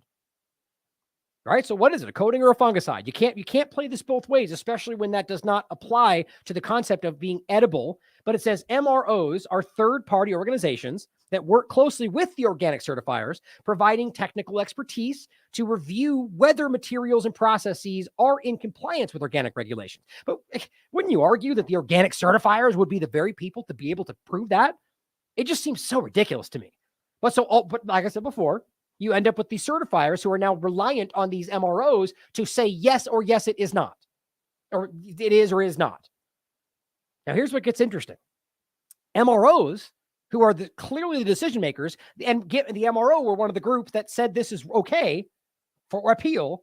They are not organic certifiers and are, in fact, not regulated by the USDA. This came about when ultimately the USDA responded to questions saying, look, we can't do anything about it. They are not under our purview. They are not regulated by us. So it's this perfect lack. It's basically plausible deniability. You got the MROs in the middle are dictating what is or is not organic. The USDA has no regulation over them, but the certifiers are required to use them to get the USDA's approval. This doesn't make any sense. And it does when you realize it's about creating a situation where they can do whatever they want. Quote, the problem we have is that organic certifiers almost always rubber stamp the decisions made by OMRI, which is the group that did justify the appeal. So again, it's saying the problem we have is that these organic certifiers almost always rubber stamp decisions by this company when it comes to deciding what materials and formulations are allowed in organic. Why wouldn't they? They know they need them, and they're the ones they go to ask. So why would they? I mean, if they're the ones double checking what these companies are doing, why do they need those companies? It's seemingly set up this way. And this is being stated by Mark Castle, executive director of Organic Eye, one of the industry's most important watchdog groups. It says, quote, so 99.34% of the formulation of Organapeel is not only being kept hidden from the public, but we are forced to trust an unregulated, corporate-funded, there it is, organization in OMRI to essentially interpret and enforce the USDA organic regulations. The company funded by the very companies that are being regulated. This is Monsanto and agriculture. It is Pfizer and vaccines. It's the same thing everywhere you look. They're taking advantage of you everywhere you look. They don't care about you. This creates a real lack of trust, he says. In 2011, the National Organic Standards Board recommended to the USDA that it provide direct oversight over these MROs. Obviously. And guess what? Like I said, they simply declined on the basis that it only had authority to regulate the certifiers. Okay, well, who makes that authority? Right? I mean, this is all simply a question of power. The government made that situation. It can easily dictate it not to be that way. The point is, it allows lack of accountability. They all point at each other like the Scarecrow on the Wizard of Oz, and and it's the same thing that happens when you go after these things yourself. The MROs point to the certifiers, the certifiers point to the USDA, and you get run around. That's how this works. It ends by saying, similar to how the organic community had an enormous impact on pressuring hand. Oh, there's one more point, actually. But this is an important point in regard to your influence. Your actual influence. Not the illusion of checking a box and pretending like they care what you think in presidencies. But the fact that your dollar and other ways that you can influence with your choices. But voting with your dollar is the only real power we have. It says, similar to how the organic community had an enormous impact on pressuring brands to remove carrageenan from their products, even though it was never deemed illegal by the USDA because they don't care about you.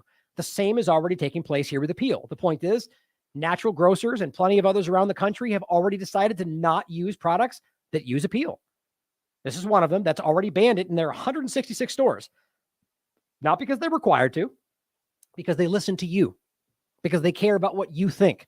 Not like the government, not like the USDA, not like this company, but a grocery store brand chain that just cares what you think and cares about possibly actually being healthy. Finally, it says, what this appeal controversy all comes back to is that consumers should prioritize purchasing organic from their local farmers. I know that's not easy for everybody in certain cities, but you can find ways around this.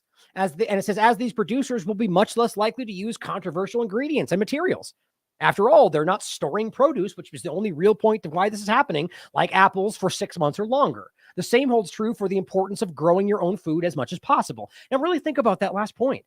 Why in the world would you want anything on your produce or food that makes it last exponentially longer than it's naturally supposed to? There's one word for that, guys. It's called unnatural. You can't really rectify unnatural and organic. They are not the same thing. And here is the Appeal Technology Inc. grant from Bill and Melinda Gates Foundation, just to show you, to extend the shelf life of crops without refrigeration, to protect them from being eaten by pests, right? So they're trying to conflate the post-harvest with the use of it's the game that's being played. And here is the appeal point from the World Economic Forum. Appeal is a California-based company that is fighting with the $2.6 trillion global food waste crisis by using advances in material science to prevent waste in the first place. Well, let's talk about that for a second before we go into the larger point that I'm making about the neuroweapons. And that is, everything is justified with a problem that they seem to create themselves. Problem, reaction, solution. It's very simple. Now, it's much more complicated than that, but that point is simple, right? They drive in a problem, then they get you to care about that problem, right? They propose a solution, or rather, say they create a problem, they wait for you to react to it, then they propose a solution they've already had prepared, right? So as they're saying, look, we need to solve this global food crisis, even though we just went through all sorts of obvious examples of them destroying the food industry, destroying food infrastructure, and blaming Putin, because I guess that just made sense in the moment, which is, think how stupid that is right now. But let's realize that that's not even real in general. I've mentioned this many times in the past. I wrote this in 2016. This is about how France took a step in regard to not stopping, basically allowing companies to give away food that was going to be waste. But this is important to understand. And this has only gotten worse since this was originally written, which I think was actually 2015. It says the world at this time already produces more than 1.5 times enough food to feed everyone on the planet. All the source materials here, by the way, you can check it for yourself. That's enough to feed 10 billion people. The population peak expected by 2050. Currently, 1/3 of the food produced worldwide ends up in the trash every year for a variety of reasons. The United States is by far the worst, with about 60 tons of food wasted every year. Again, this is from 6 years ago. This means that world hunger could literally be solved right now by simply utilizing the 33% of the world's food that is wasted. The amount of wasted food is almost as outrageous as the reasoning behind its waste. Grocery stores routinely overstock their shelves to give the appearance of abundance, which then mostly ends up in the landfill when it's not sold, much of which is still completely usable. The usual reasoning behind the waste of these products is superficial.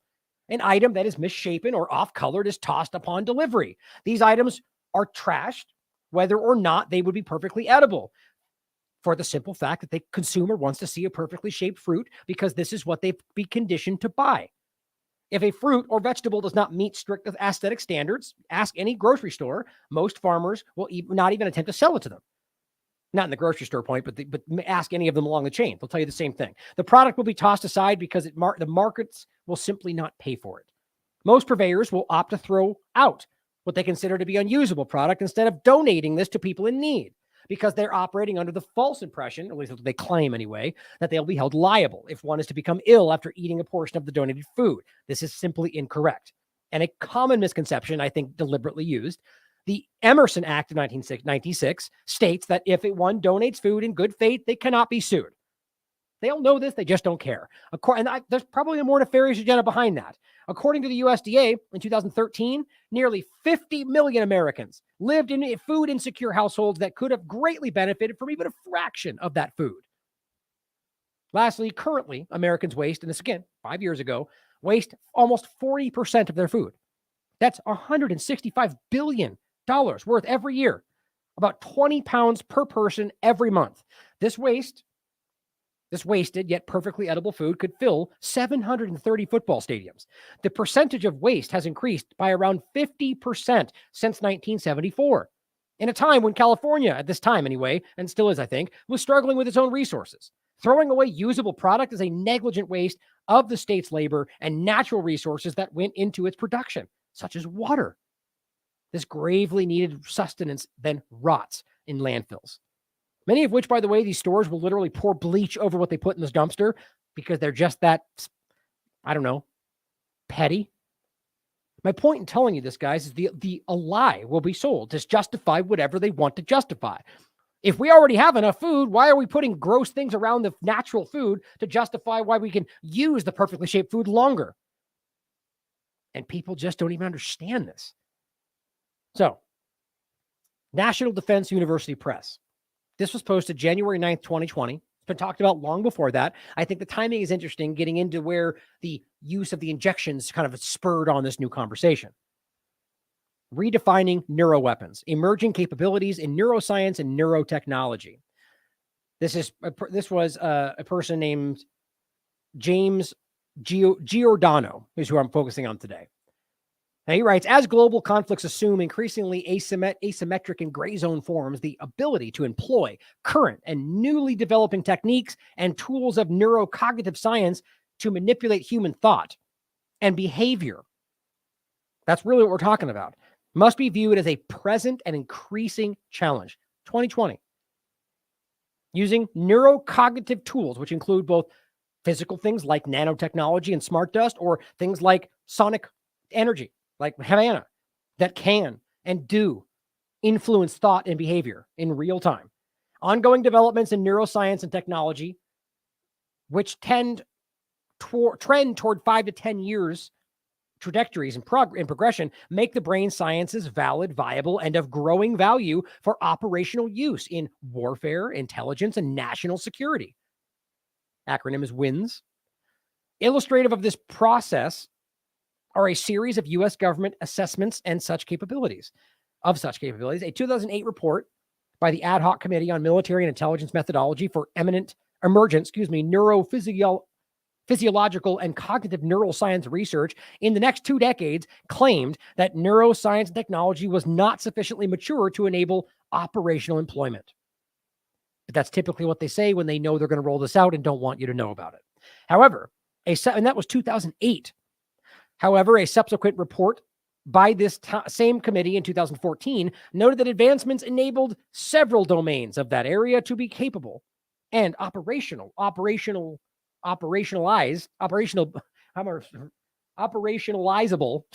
for those categories. This was substantiated by a number of nations' increased interest in and consideration and use of neurocognitive methods and tools for military and intelligence purposes. It's already being used. Indeed, neuroscience and technology can be employed as both soft and hard weapons in competition with adversaries. You know, like the conversation of what they're doing with those weapons in Havana and elsewhere. In the former sense, neuroscience and technology research and development can be utilized to exercise socioeconomic power in global markets. That's terrifying to me. These are the kind of larger points we're talking about. Not the obvious to see. Those are just as alarming, but the ideas of how these subtle activities have been used in social media or politics. I mean, it's everywhere. They can be employed to augment friendly forces' capabilities, or to denigrate the cognitive, emotive, and or behavioral abilities of hostiles, like you, by the way, seeing as how their war on domestic terrorism is aimed at you and always has been. The point is, they see MAGA as hostile. They see people calling out what they're doing at Gaza as hostile. The point is, you become hostile by simply calling out the government's crimes.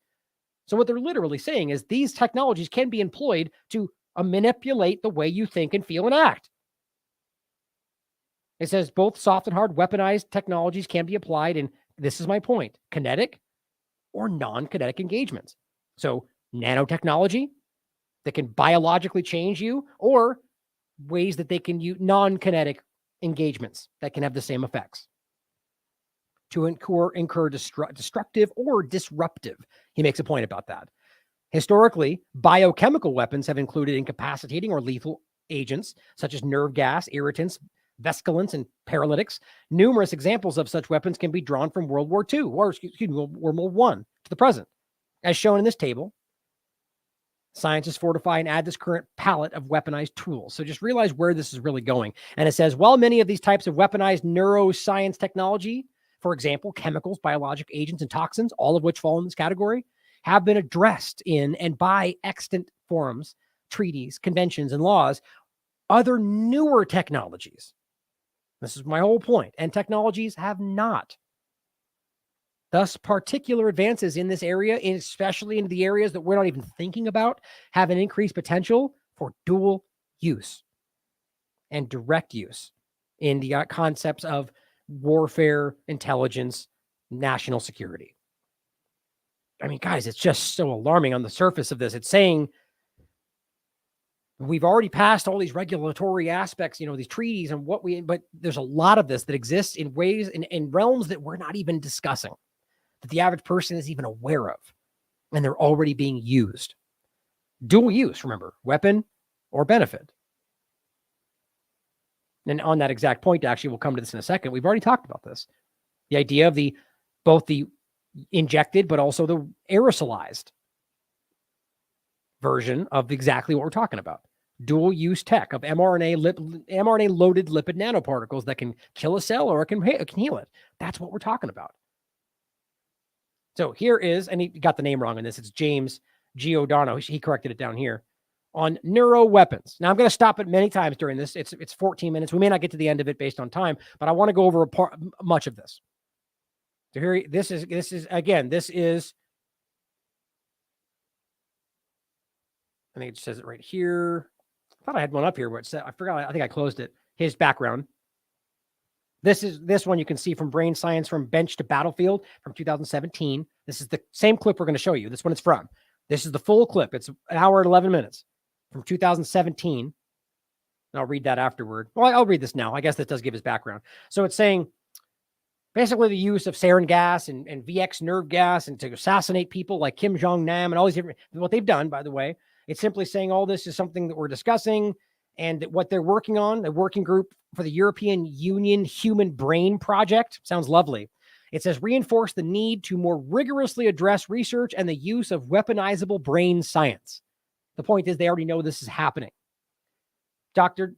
James Giordano is professor in the departments of neurology and biochemistry, chief of the neuroethics studies program, and co-director of the O'Neill Pellegrino program in brain science and global health law and policy at the Georgetown University Medical Center in Washington, D.C. He's also the senior science advisory fellow of the Strategic Multi-Layer Assessment Group of the Joint Staff of the Pentagon. Not some schlub. Here's what he has to say. What types of kind of neuroweapons can we engage and develop? Well, I provide them for you. I don't want to go down into specific granularity as to what each one of them do because I don't want to give you bad dreams. And you're not going to blame me if you wake up in a cold sweat screaming in the middle of the night. But this is what we can do with these things. Again, let's think here about drugs and bugs. If we're looking at drugs, we're looking at what we call in-close pharmaceuticals. These are not weapons of mass destruction. These are weapons of mass disruption. What they can be used to do is create particular yet highly selective effects in individuals so that they can be delivered at very, very low doses, yet deliver a high amplification effect that's called a hormetic potential.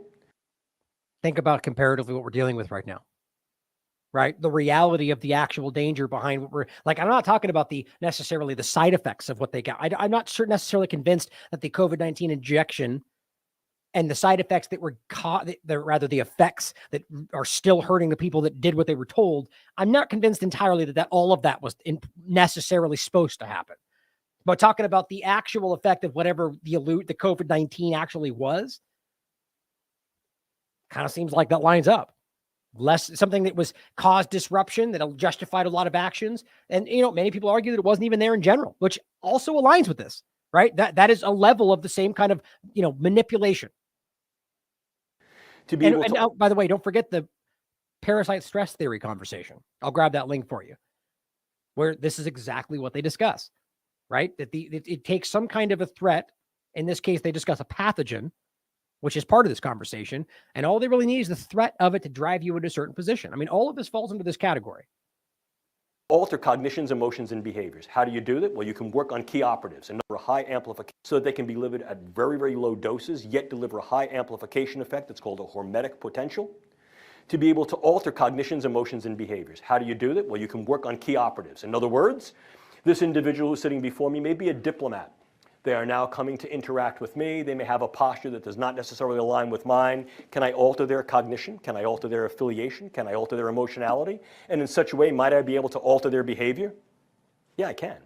And if in fact this individual possesses political or charismatic capability, charm, charisma, leadership potential, to then stand before their people and say, this guy's my best buddy now, they might go, well, I'm following this guy. Or they might think he's stark raving mad and I've created social disruption within his political ranks. I can do that on a variety of levels, from individuals who are head of a small family or group, to the tribal, to the community, to the large-scale population. So we can utilize these things to be able to affect key operators and dynamic individuals who may charismatically, politically, or through other means of power be able to affect groups. It's a ripple effect. It is a ripple effect. Moreover, we can induce a number of neuromicrobiological agents to then incur something called high morbidity. These are not necessarily mortal agents. Neuromicrobiological, guys. I mean, think about that statement. That's an overlap here, right? We're talking about, I mean, this is like, I'm not pretending like I even fully wrap my mind around how far this goes. I think that's my overall point, that none of us do.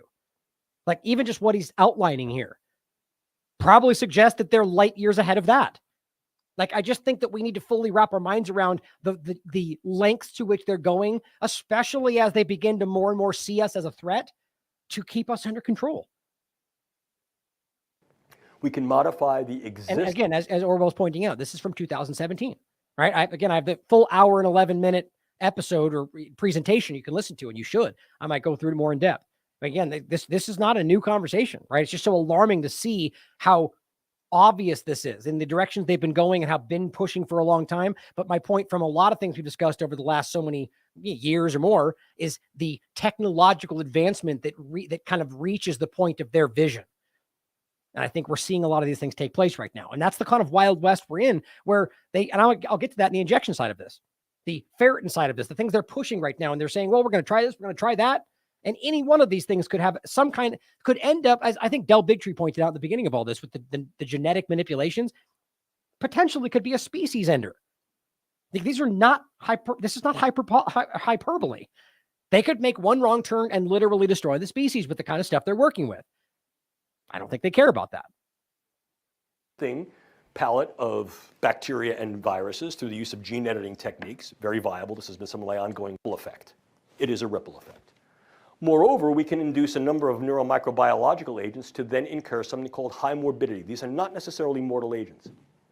We can modify the existing palette of bacteria and viruses through the use of gene editing techniques, very viable. This has been some of my ongoing work with my colleague Diane Diulis at. And this is what we're dealing with, the injection, the COVID-19 mRNA overlap, right? And what he literally said there is that the neuro side of this could activate some kind of an actual physical entity, smart dust or whatever we're talking about. I mean, guys, this is the Lieberlanger overlap. It's what we're talking about here. National Defense University. And what we can also do is recognize that there are existing microbiologicals that can be harnessed to then induce the effects. We can also engage certain chemicals that way. What we want here is a morbidity factor, not necessarily a mortality factor. I want to make people sick. And what I do here is the virus is not necessarily the bug. The virus is what I put over the internet. Let me show you how I can crash a system pretty easily. So what he's saying is he puts out something that causes illness, right? But it's not super deadly. Doesn't that sound very familiar?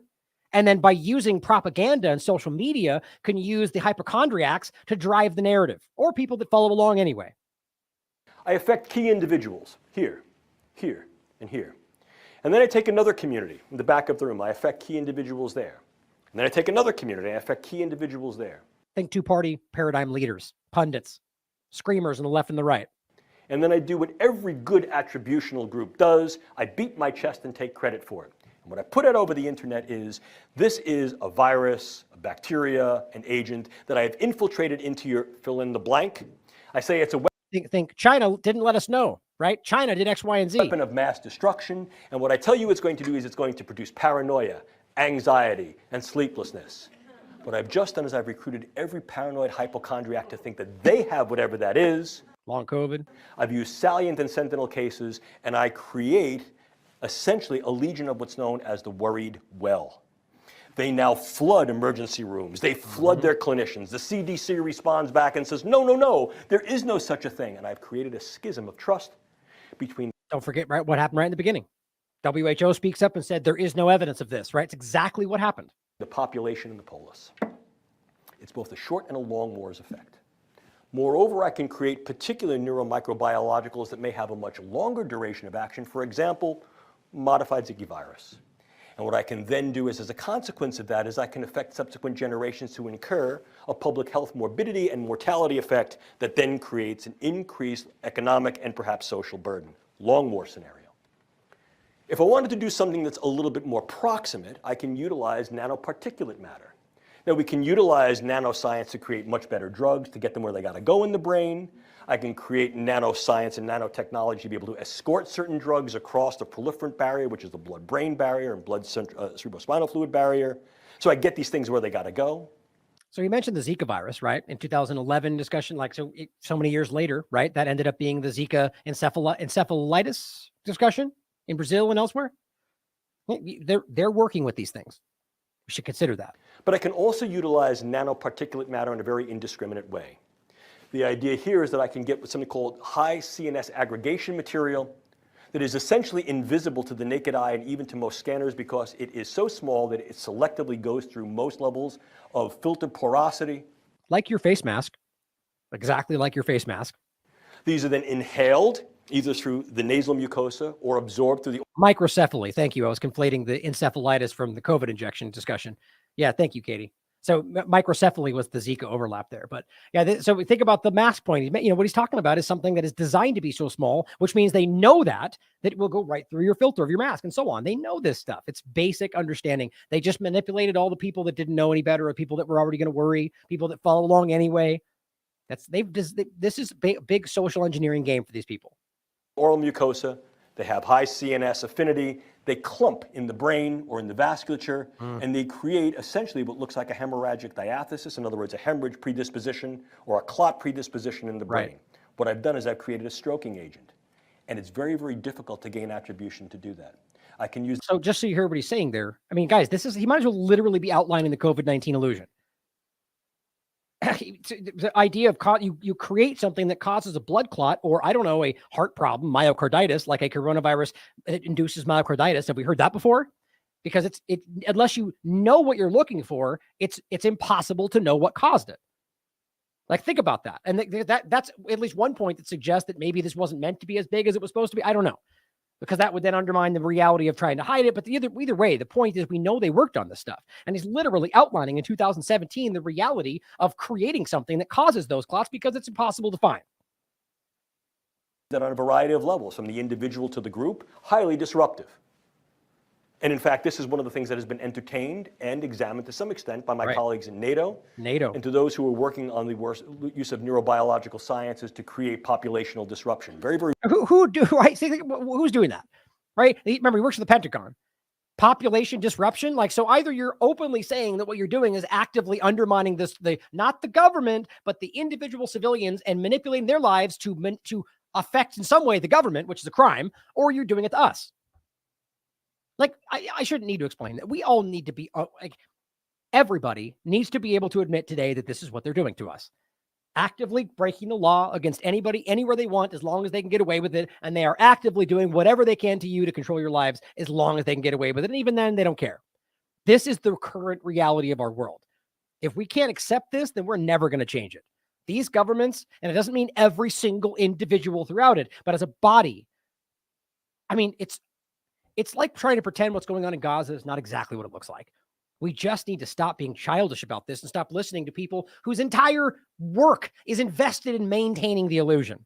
Whether that's politics, whether that's the coverage of the two-party paradigm, people are invested in the lie. It's a classic concept. Worried about the potential for these nanoparticulate agents to be CNS aggregating agents to cause neural disruption, either as hemorrhagic and vascular disruptors or as actual neural network disruptors, because they interfere with the network properties of various neural nodes and systems within the brain. And I think this is where it gets into like the behavioral aspect. Then I get to the area of devices. And this, in many ways, is going to be less than definitive. The reason for this is highly evolving, and I think is limited only in certain cases by context of imagination. What are the devices? Well, I have them here for you here. You have neurosensory mobilizing agents, and to some extent, some of these have already been used. Things like high output sensory stimulators that can be administered from unmanned vehicles, drones, insect-borne, or larger scale, macro scale vehicles such as tanks, cars, etc. These are sensory mobilizing agents that use high electromagnetic pulse energy that may also utilize high levels of sound, high levels of light energy. And now this gets really interesting in regard to what I showed you a moment ago. The Lieber-Langer work and the concept of using light to influence the brain, using magnetogenetics, right? These are all the same kind of different angles from the same kind of work. And this is what we're kind of getting into here. And this is what they were working on that overlaps with the same work that ties into the injection conversation. they disrupt neurological sensory function. Already being used, now they're being developed with higher specificity. The idea of intracranial pulse stimulators take this one step further. Now the idea is to utilize direct electromagnetic pulses to be able to disrupt neural network aggregation. Right. There have been some animal studies that have been done that look at the viability of electromagnetic pulses across various distances to essentially disrupt the network properties of the brain and create confusional models. So these are both individual and group disruptors. You also have the idea of the altered reality tactics that is primarily used in irregular warfare. And here, once again, when we understand the construct of the way neural networks operate, they operate by key controller and influencing nodes that interact with other neural networks within the brain electrochemically. If we can utilize transcranial mechanisms to be able to disrupt this, what we can do is we can create disrupted neural network aggregation and literally disrupt people's sense of time, space, and place. And there have been a number of experiments that have examined this That's more terrifying. in the medical context of looking at how we can try to control epilepsy. And we do recognize that these things are viable, although they have not yet been translated directly into operational use. Oh my God. So ask the simple question about how many of these things we're dealing with in the world are actually just we're being experimented on, right? What about things like, we just jokingly talked about this on Mandela effect, or these different conversations? Certainly could just be conspiracy theory or nonsense, or we could be being manipulated. Right? I mean, there's so many, the fact that people dismiss things like this without any thought because you're supposed to is so insulting and childish. So many things that most people smugly dismiss because you're a conspiracy theorist turn out to be true. So many things throughout history. My point is simply that there's so many different examples of what this stuff is. Even talking about like the biological problems, different things, the different side effects or different illnesses, like who knows? The reality is that there's so many different ways we could be manipulated. And all they're telling you here is that they've been toying with this for a really long time, even though we have the proof that they have tested on us relentlessly throughout our history of this country. But they have been entertained for certain forms of special operations and irregular warfare. And so they're on the palette of possibility, although not near-term probability. If we go one step further, I think it becomes important for us to also understand that we can utilize devices slightly differently. This is the idea of the sort of non-human cyborg. And I don't use that word in any way colloquially. I mean it literally. The DARPA beetle. A cybernetic organism that is an integration between a biological system and a technological system. The pioneering work in this field was done years ago. It was Delgado's work with deep brain stimulation in a bull. He utilized deep brain stimulating electrode coupled to a remote device, got into the bull arena, induced the bull to charge, pressed the button, and arrested the bull's forward motion. Stopped, poised right before him. See what I can do through the use of cybernetic interactive systems. Remotely controlled brain systems, brain interfacing. God. Could we now utilize that on different scales? Well, we're not talking about dropping electrodes into people's heads, despite what people will say. This is not a large-scale program to infiltrate the population with indwelling electrodes. With all due respect to Elon Musk, I think the actual translation of that into a broad-scale event within the population, as at very, very least, speaks of the fantasy, if not fictional, and I think in many cases is very, very difficult to translate. Isn't that interesting? Look at Elon Musk making an appearance in 2017. What a big coincidence. What a coincidence, right? Electrodes into people's heads, despite what people will say. Induced the bull to charge, pressed the button, and arrested the bull's forward motion. Stopped, poised right before him. Live animal manipulation. I mean, this has been going on a long time. That's what we just showed you, the internal brain, and not just biosurveillance, but control. That's what they're talking about all the way back then. And God only knows what's happening to us right now. That's my overlap. I've been saying that for the longest time. The work was developing in that direction, which then kind of dovetailed into this COVID-19 mRNA platform discussion, which is one part of it, but it is not the full picture. And they're still working. See what I can do through the use of cybernetic interactive systems, remotely controlled brain systems, brain interfacing. Could we now utilize that on different scales? Well, we're not talking about dropping electrodes into people's heads, despite what people will say. This is not a large-scale program to infiltrate the population with indwelling electrodes. With all due respect to Elon Musk, I think the actual translation of that into a broad-scale event within the population, as it very, very least speaks of the fantasy, if not fictional, and I think in many cases very, very difficult to translate. Okay, so just hear what he's saying, guys. It's not real. Not really. I mean, the technology is definitely there, and that's definitely, but I think this has gone far beyond, like we're saying from the beginning, video cameras and this is beyond our understanding of the kind of conversation we're having about, putting electrodes in the brain and controlling the output. I mean, not beyond understanding necessarily. I do think that in the real understanding how it works sense, but talking about remote control, we know what that is, right? We've mentioned a couple of them, magnetogenetics, right? This is using external stimuli to manipulate your body or the body of an animal, or in other aspects of it, as we talked about, biosurveillance of what you're seeing, what your bio data, what you're feeling, your heart rate, like these kind of things from a remote control concept. This is 2017. So what he's saying is, all due respect, Elon Musk, like that's fantasy.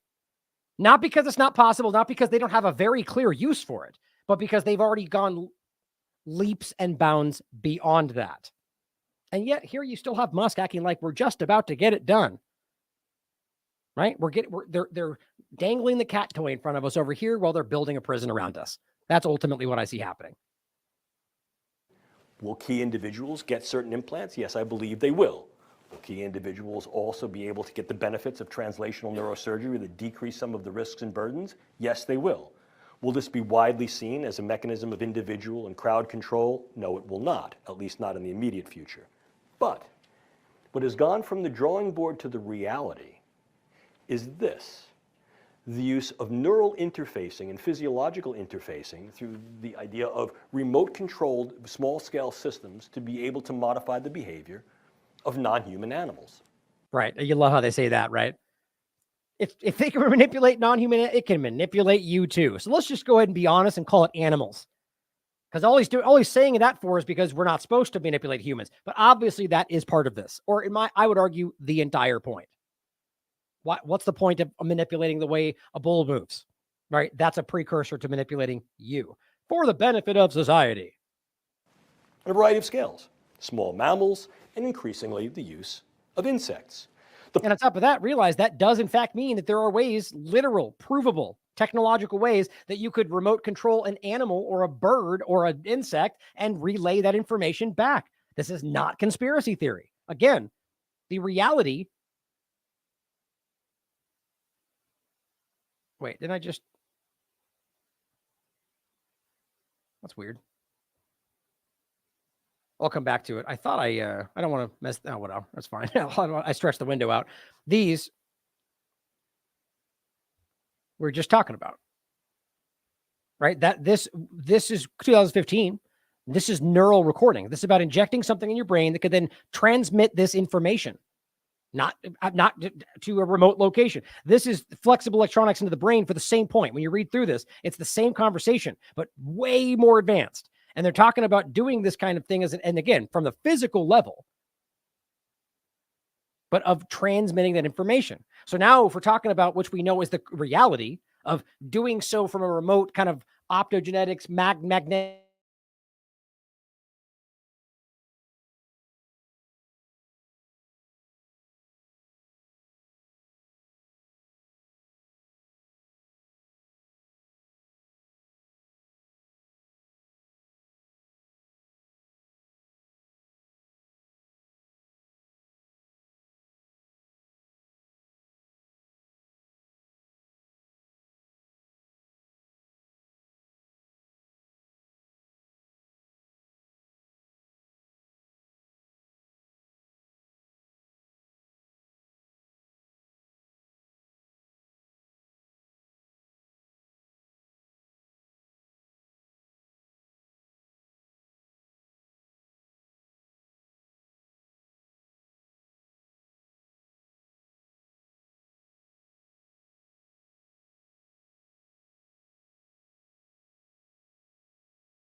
Can you guys hear me? I can't believe what just happened. Wow. I tell you guys, I don't know anybody else who deals with this kind of stuff. Not like this. No, it's not the tabs, not the tabs in the window.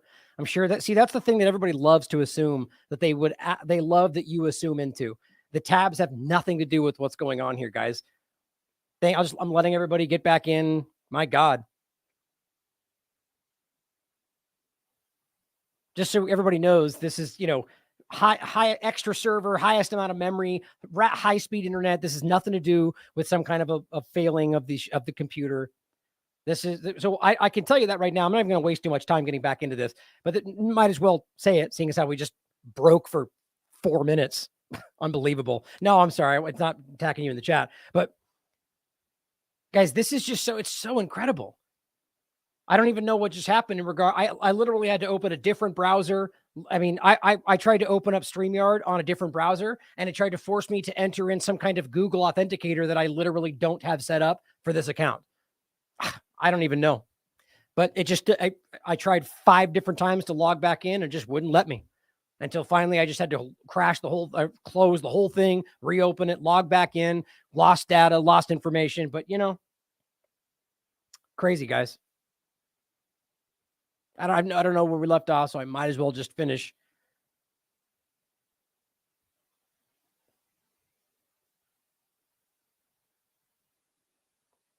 God, what's frustrating is that one of the things that really does get to me is that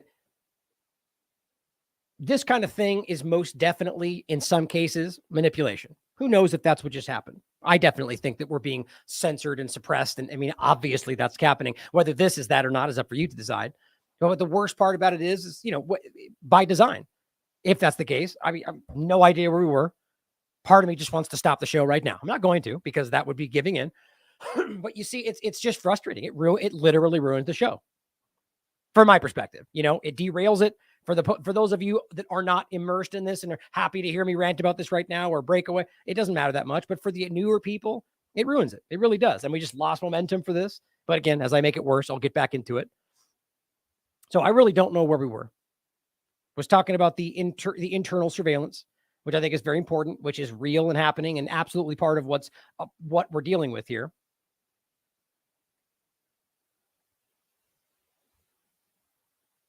So let me just go back to this video.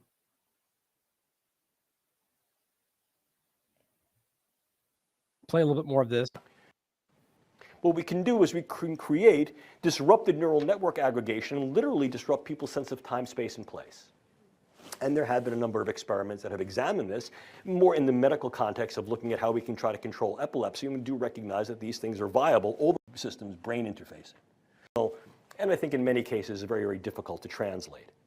Will key individuals get certain implants? Yes, I believe they will. Will key individuals also be able to get the benefits of translational neurosurgery that decrease some of the risks and burdens? Yes, they will. Will this be widely seen as a mechanism of individual and crowd control? No, it will not, at least not in the immediate future. But what has gone from the drawing board to the reality is this: the use of neural interfacing and physiological interfacing through the idea of remote-controlled small-scale systems to be able to modify the behavior of non-human animals on a variety of scales, small mammals, and increasingly the use of insects. The pioneering work was done by DARPA, something called the DARPA beetle or the DARPA fly. And more recently, an independent, non-DARPA-funded commercial enterprise, calls itself Dragonfly, has been able to utilize a combined set of techniques, both direct neural stimulation through the use of what we call macro technology and optogenetic control of key neuron firing patterns, to be able to direct the wing beats and pulses, and as a consequence, directionality of a dragonfly. And characteristically, an insect of about that big works quite well. Right. That's exactly what we're talking about. And by the way, I hope that was clear. That will never happen for me. No matter what I want, I will never, ever let that win. That is, if you've ever learned anything about who I am, I will work for the next 45 5 hours straight just to make sure that they don't get, like my point is that it makes you want to. That's what I was trying to express. What that is designed, if that's what that was, it's meant to disrupt, like exactly like what he's talking about. It's meant to make you want to stop. And it sure does. It sure makes you want to just stop because it makes you feel like, well, it ruined everything, but you don't give into that, right? That's who we need to be today.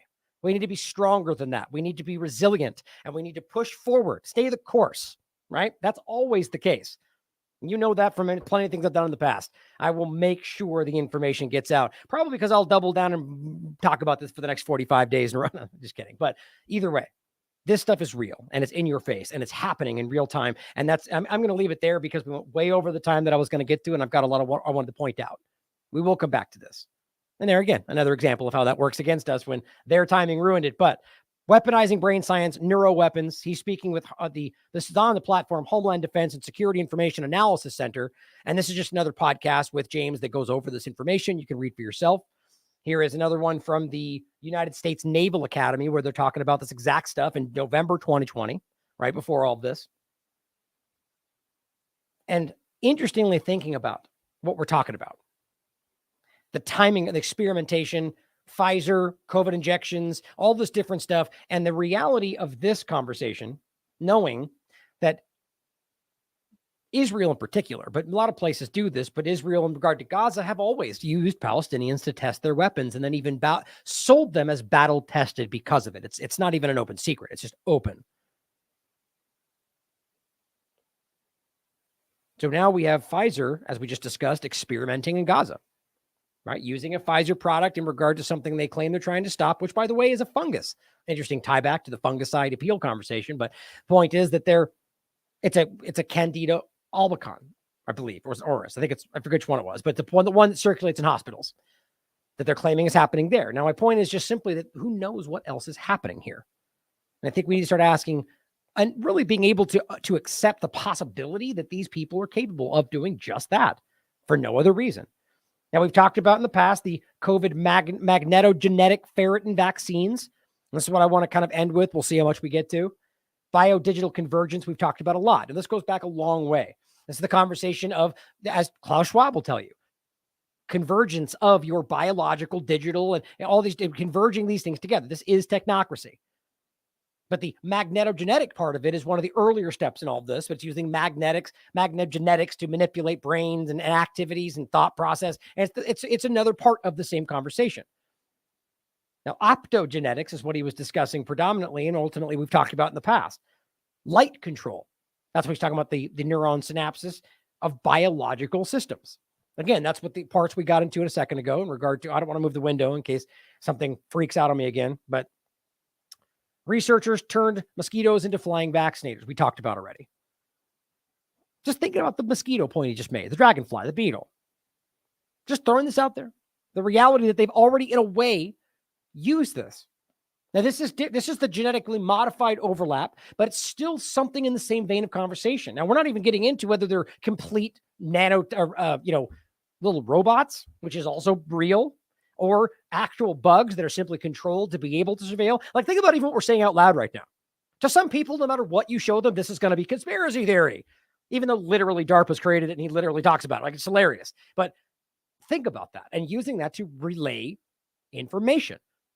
Okay, so take this to an extent further. This is 2010, right? But we've talked about this all the way into recently. This was about the spraying of pesticide also, but the GM mosquitoes, the flying vaccinators, and how this is a real conversation. It's been going on right up until today. Now, what is that doing? Is that able to relay genetic information from people that it bites? It's clearly arguing they can vaccinate you. Is it your choice? Like, there's so much of this that goes right over people's heads. They just don't want to hear it. So on that note, let's talk about the nanotechnology side of it, which is where I think we're obviously already in. That's happening. We're long past that point. The neuroweaponry side of it is also happening for a long time, but I believe how all these come together is sort of where this is going. Using these things, and again, possibly happening on a mass scale, manipulating the way people act, and experimenting in that way, monitoring in that way, and deciding how this can be used, whether against adversaries or against adversaries locally. But let's go back to 2002. where we talked about this in 2021, where the government documents that were already present that you can read, I'll show you, discussed the 20-year plan to alter evolution with nanotechnology. We've gone over this in depth. Converging technologies for improving human performance in 2002. And the whole point was they're predicting within 20 years that this would change evolution. It's an open conversation.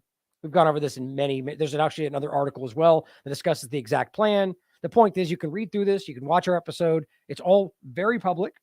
Klaus Schwab literally talks about this exact thing. Nanotechnology, biotechnology, information technology, and cognitive technology converging. James Corbett talked about this in regard to a different document in the same vein, the bio-digital convergence that was discussed by the Canadian government, exploring bio-digital convergence. And what he discusses is the bombshell document reveals the true agenda. And you can read this. I mean, it's right on the surface. In the coming years, bio-digital technologies could be woven into our lives in the way that digital technologies are now. Biological and digital systems are converging and could change the way we work, live, and even evolve as a species. I mean, it's right on the surface. It gets much more worrisome than that, but you can read through it. Now, I want to play this for a second, too, just to show you again where this is from 9 years ago. And this is talking about the kind of stuff we're actually dealing with back then. But you can only imagine where it's at now. Again, if 2017, they're telling you about the dark beetle, imagine where it's actually at. Now, this was the MakerCon, basically a symposium about technology. Specifically, he's speaking on the inevitability of smart dust in 9 years ago. Start right here. Buttons. Buttons are a great hack. It's computing behind those the devices, the computing behind those interfaces aren't going to go away. They're going to just become invisible. We're still essentially at the banging the rocks together stage for this sort of stuff. And you haven't really seen anything yet. So this is closer to the end of the vision. This is this powder-sized chip, and that's a salt crystal. So this is a small thing. It's something called the Mu chip from Hitachi. It's the smallest commercially available RFID system in the world, and can be pulse-powered by radio waves. It doesn't require a battery. You can literally scatter this stuff like dust. And it runs on your body's energy or motion at this stage, or at least that's what we're being told. And it's small, and you can scatter it like dust. And think about the timing when this is being used, and then ask yourself how in the world this conversation has progressed so far beyond the physical, and yet we're going to pretend that this hasn't been used already? Is not literally coursing through your veins. I'm not saying I know that, but think about that. How is that not possible at this point? Because we're talking about a smart dust. Think about the idea of nanotechnology, smart dust, geoengineering, the injections with nanotech, and all these different things. The spike like the impossibility. I mean, if we know at this point that glyphosate is literally everywhere, and again, for those that don't think that's true, do your due diligence. This entire planet has been drenched in this stuff. If you can find it in the urine of people in parliament, in the clothes you're wearing, and in organic things wherever you look, it's over, guys. Glyphosate is everywhere. And that's crazy to me, especially since Stephanie Seneff, PhD, argues it was essentially a primer for what was hurting people in the COVID injection. But on top of that, it's an endocrine-disrupting chemical, which affects your hormones. I mean, my God. The point is, just think about where we actually are with this. If this was what was going on 9 years ago, and this is at the stage they were at then, and we're being told about then, so they're probably 10 years ahead of that at this point. I know people will dismiss this because anytime you get ahead of where we currently are, somebody will cry conspiracy theory, even though the very statement of that in response to something they don't know is a sign of ignorance. Whether or not they're right about it being fake, it's still a sign of ignorance. The point is, this is something, it's in real, at the time, real time. This is real. It's being done, and it's being utilized by governments. And if you want to make that make sense for you in a sense that aligns with your political understanding, maybe it's only the bad guys of the world doing it. Whoever you picture when that word is said, still something that's real. Like, it seems to make sense for people when you can say China does it. They go, oh, then it's real. But if you say your government does it, you go, oh, fake news. Well, either way, it's something that's probably out there, and it's universal if it's smart dust and that kind of discussion. This stuff terrifies me. Embed it into a sheet of paper. And you know what the really interesting thing about this technology is? This was commercially released 10 years ago. So this is, the video's 9 years old. This was released 10 years before that. Right? So what, 2003, 4? was being done then. I just think about where we are right now in 2023.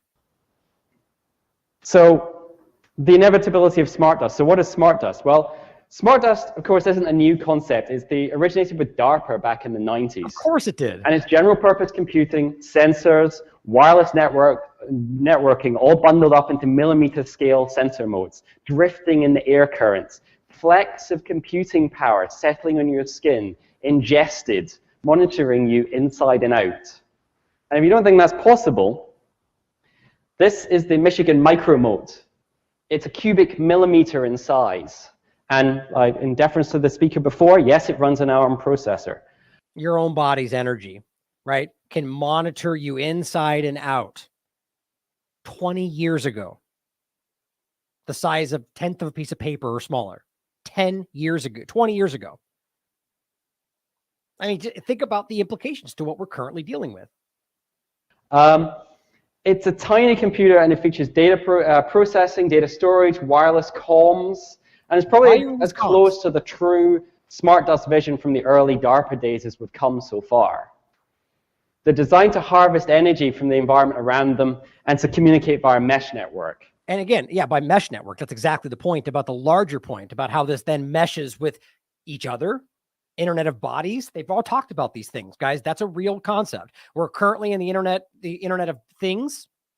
And we're overlapping into the internet of nano things, but that then intertwines with the internet of bodies. These are all statements coming from the WEF and different groups in that realm, which means that once we inject nanotechnology in our bodies, we can then mesh the nanotechnology. So we're now in the internet of nano things. Well, ultimately, they mean that in any sense, the nanotechnology exists. So it could be your nanotechnology in other things other than your body. My point, though, is that is obviously part of that. And that becomes the meshed concept to where you can then, they'll tell you we can monitor your heartbeat. We can make sure you're not going to die. We see cancers coming, but they can also then kill you that day if they decide to, right? And you should not dismiss this kind of stuff. And this is where we get into this point, which we're going to get into in a second, about the dual use tech, right? And that's what this is, where it literally discusses, well, you can reverse sickle cell production in human cells, or you can kill the cell, right? It's the choice of the programming. That is dual use. That's what we're dealing with. And of course, the energy is the key problem with this. You can make the computing small, the energy is hard. Anyone that's actually taken a laptop or their cell phone apart will know that. I think that's that's the most important part, guys. It's a great whole thing. You should watch the whole symposium. But the reality is that this is 20 years ago. Didn't need any other technology, didn't need other energy, just your body's energy. It was two-way comms. They could just send out, at that point, just relay information that way. But it's also literally the size of dust. And now 20 years later, I think we already know what's happening. I think it's a foregone conclusion. And it doesn't have to be the government that you think is the good guy. Why wouldn't it be anybody else or all of them together? All I'm asking is that people consider these possibilities. Right. And then ask yourself why in the world they're getting rid of one of the filters that's able to filter some of the things that are probably being used against you. What a big surprise. Of course, then using the Insecticide, Fungicide, Rodenticide Act to stop it, even though under that same category is the appeal that they're letting you eat. I mean, they lie about everything. They're going to get caught at some point. So this is what we've talked about many times, right? Just to show you the current, I think, iteration of what, at the very least, we can prove is being used. And that's the mRNA platform technology, the conversation of the lipid nanoparticles and how this protein delivery structure system based on plug and play technology is definitely part of this. As this person points out, and this is the article you can read for yourself, a team of researchers has used lipid nanoparticles loaded with mRNA. The same thing. Understand that's mod RNA. That's just what people use in shorthand, which we shouldn't. It's not the same thing. Messenger RNA is organic, modified, and when methyl pseudouridine modified RNA, which is what it actually is not. And in fact, that's what causes it to last longer and continue the production of the spike protein. All the things they swore up and down are still not happening to some people's, if you listen to some people, but have been proven.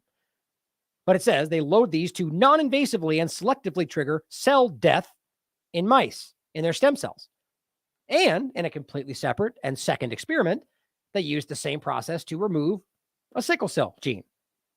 That is dual use technology. It's very simple. This is what it looks like. It can be used as a weapon or it can be used to help. It all simply depends on how the mod RNA is programmed. And again, I said, which is actually N1-methylpseudouridine modified RNA. But as I always include in this, because I think it's an interesting kind of segue into the whole process, and I said, and this is why we have peer-reviewed science that's now finding that it is the actual mRNA platform itself, in part causing the myocarditis. The lipid nanoparticle mod RNA delivery system, like discussed above. Was it programmed to do this? Or was that one of their many mistakes? And let's remember that Ralph Baric from North Carolina University, Chapel Hill, was funded by the US government to literally create myocarditis-inducing coronaviruses. This is the mod RNA platform. Now, the question I asked there is this the weaponization of that research? I was going to try and grab that for you real quick.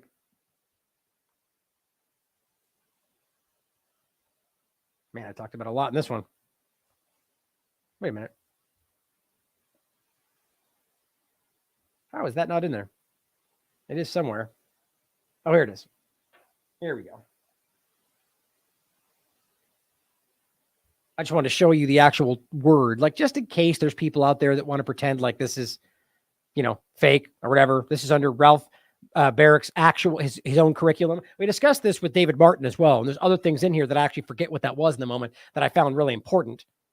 But this is the point I want to show you right now. Just in the 90s, coronavirus-induced myocarditis in rabbits. This is an NIH-funded program in regard to inducing myocarditis using a coronavirus. I just think that's staggeringly stupid and obvious. And I said, and then after that research, the U.S. government funded efforts to weaponize this coronavirus to induce myocarditis. Well, after they did that, they then went on to try to aerosolize it. Again, the documents are in this show. And to make it a self-spreading concept in the bats and the caves of China. This is discussed publicly. And this also overlapped with the work of Charles Lieber and Robert Langer, which overlaps with the larger point of today. Langer later went on to become the co-founder of Moderna, where the lipid nanoparticle delivery system went into effect as none other than the COVID-19 injection. Lieber, of course, used that system, the lipid nanoparticle system, to create virus-sized transistors. In 2011, Lieber said this innovation was important because it indicated that when a man-made structure is as small as a virus or bacteria, it can behave the way biological structures do. And I've openly wondered since 2020 whether that thing might in fact be COVID-19.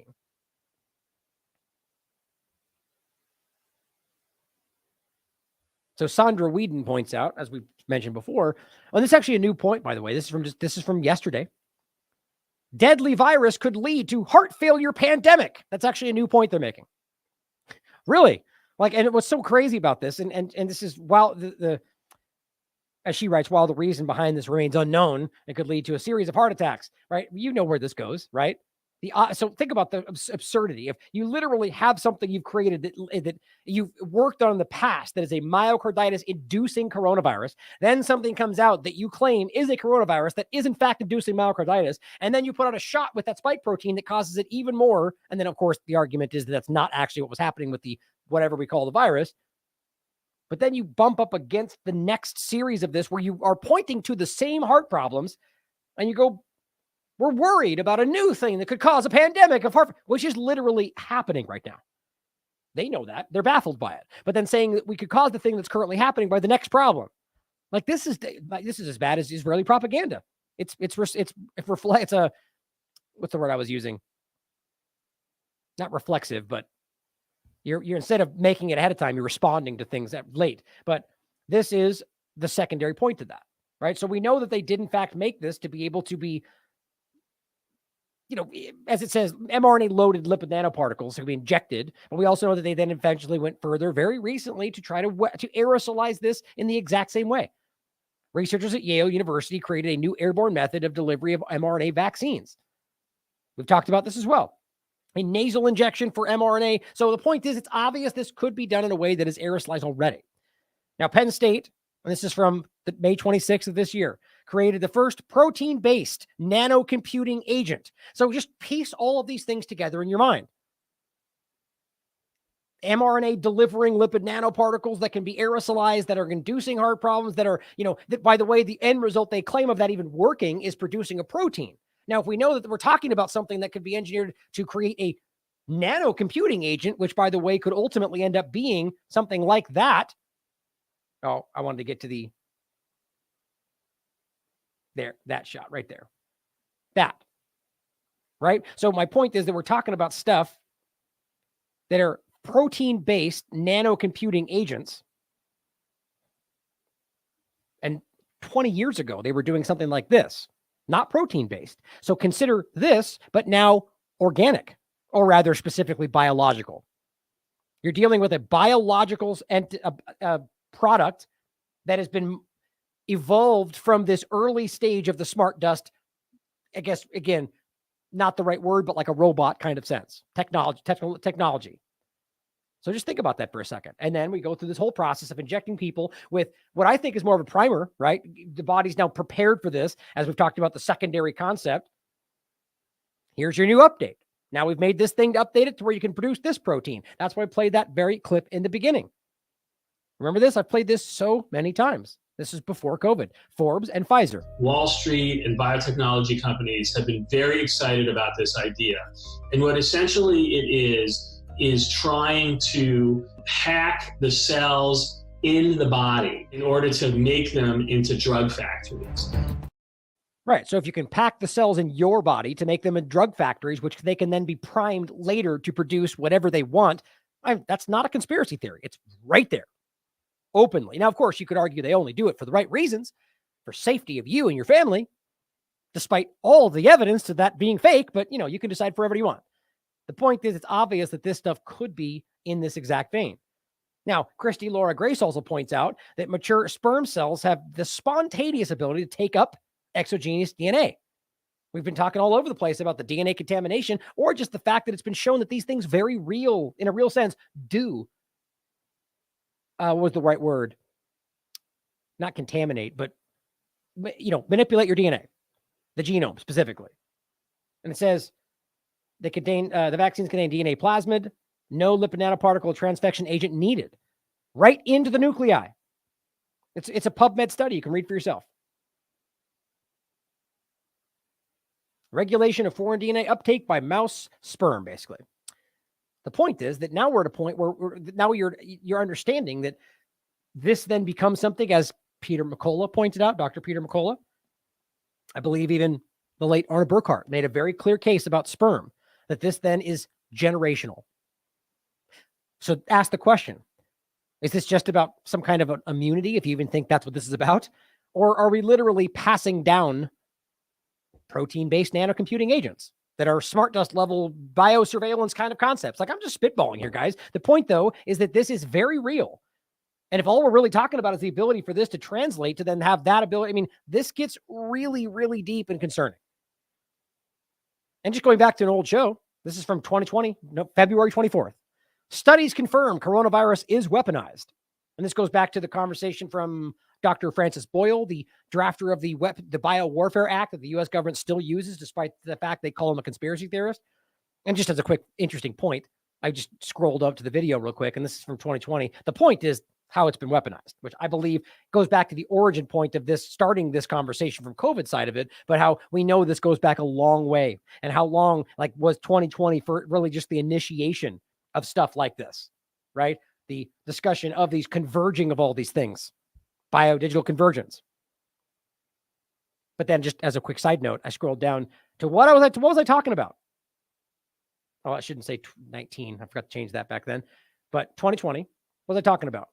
Well, I was talking about COVID-19 and Assange, but look at this. I was also talking about Gaza. Video of Israeli bulldozer dragging Palestinian body in Gaza sparks global outrage.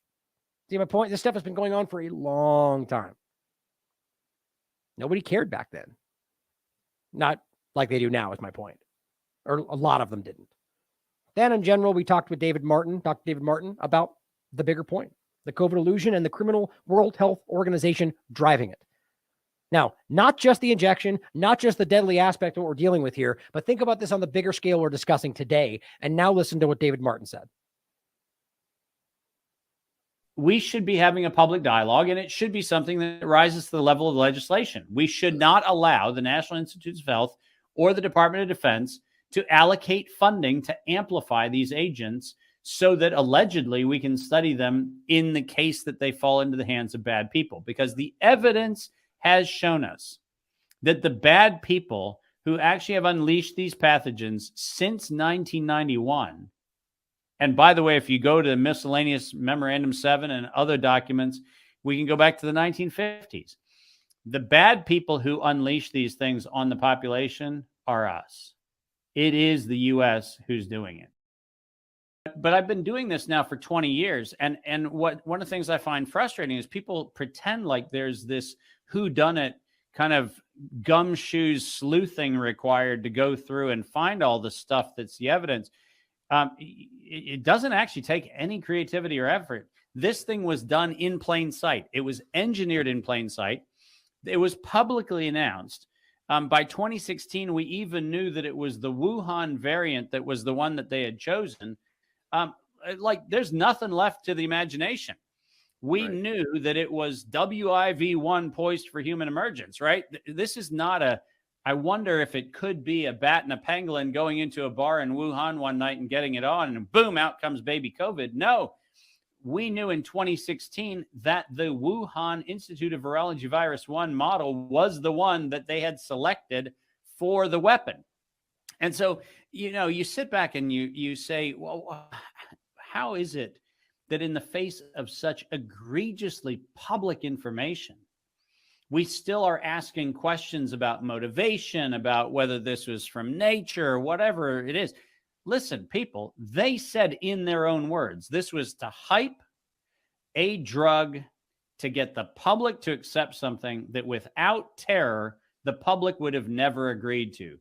That's their words, not mine. Mm-hmm. And when you have a world in which, as you have on the screen right now, they actually stated outright biohacking, synthetic coronaviruses, biological warfare enabling technologies, you know, you don't have to interpret that. That doesn't require some spin. When you say biological warfare enabling technology, you are not talking about something that is an innocent oops, who could have known, who could have seen. It is actually a declaration of war against humanity, and we have it in black and white. That's what it was, by the way. I've just grabbed it on the sheet we're looking at here.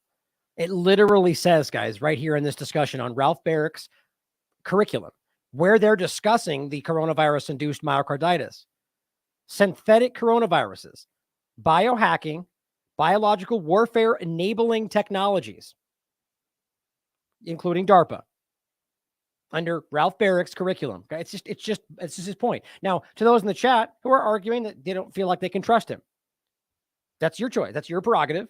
But good thing the facts don't require trust, right? That's the point I would make. I get it that people are very concerned, and we should be, about how many people could lie, how many people will use the truth to get close and then, you know, mislead. That's always, you should worry about that with me or anybody, guys. Question everything. But the point is, as always, whether or not you trust David or anybody else, the facts don't require trust. You can prove what he's saying.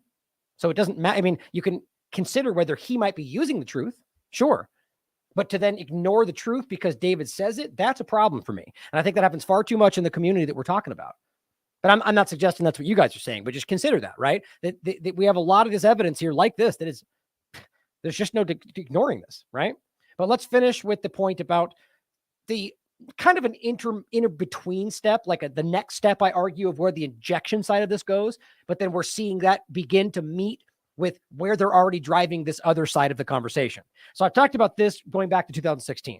Genetically engineered magnetoprotein remotely controls brain and behavior. This is from The Guardian.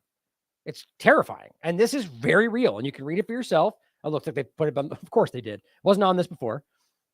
I haven't. You could look it up on the Wayback Machine. It's easy. But the point was that they've used ferritin protein in these two, and literally the simplest point is to remotely control, just like we were just talking about, right? The same conversation.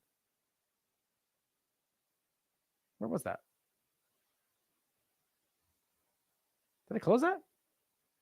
I guess I did. Same conversation. This guy. Remote controlled.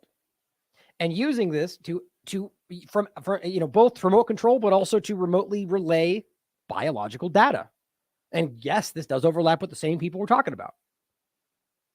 So that became, that in general is concerning. And it can be used on any, a human, an animal, same concept. And we discussed this in 2023. One of the many times we discussed this exact point using the same image in this, where we discussed what I call the deadly lipid nanoparticle spike protein design. So that's in general. That's the point about not just the platform, but these two things together being just especially dangerous, but also the new modified RNA ferritin nanoparticle universal flu injection. Sounds crazy, right? Well, guess what? It's almost here and literally being made right now. April 20th, 2023. Universal influenza candidate vaccine performs well in phase 1 trial. This is the ferritin one we're talking about.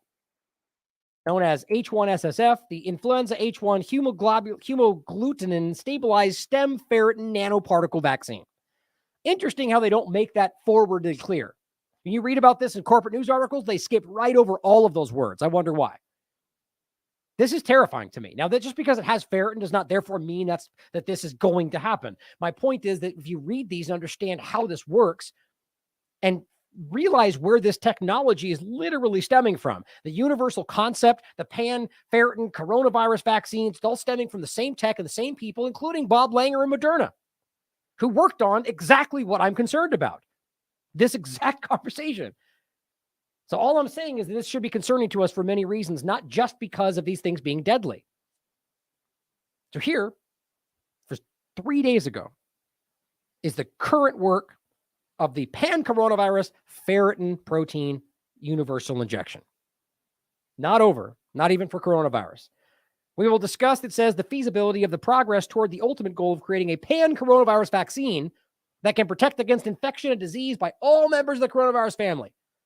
Somehow magically just works for any new variants and whatever else that pops up, assuming that's even real, and that probably adds to the point to why people think that it's not. And rightly so, consider that. It's a valid vein of thought that definitely has some merit to whether we should question these things. I definitely still feel like there is confusion on both sides. They don't like that on either side, which is typically where we end up. Two-party paradigms, delusion, they all hate us, right? That's how it works.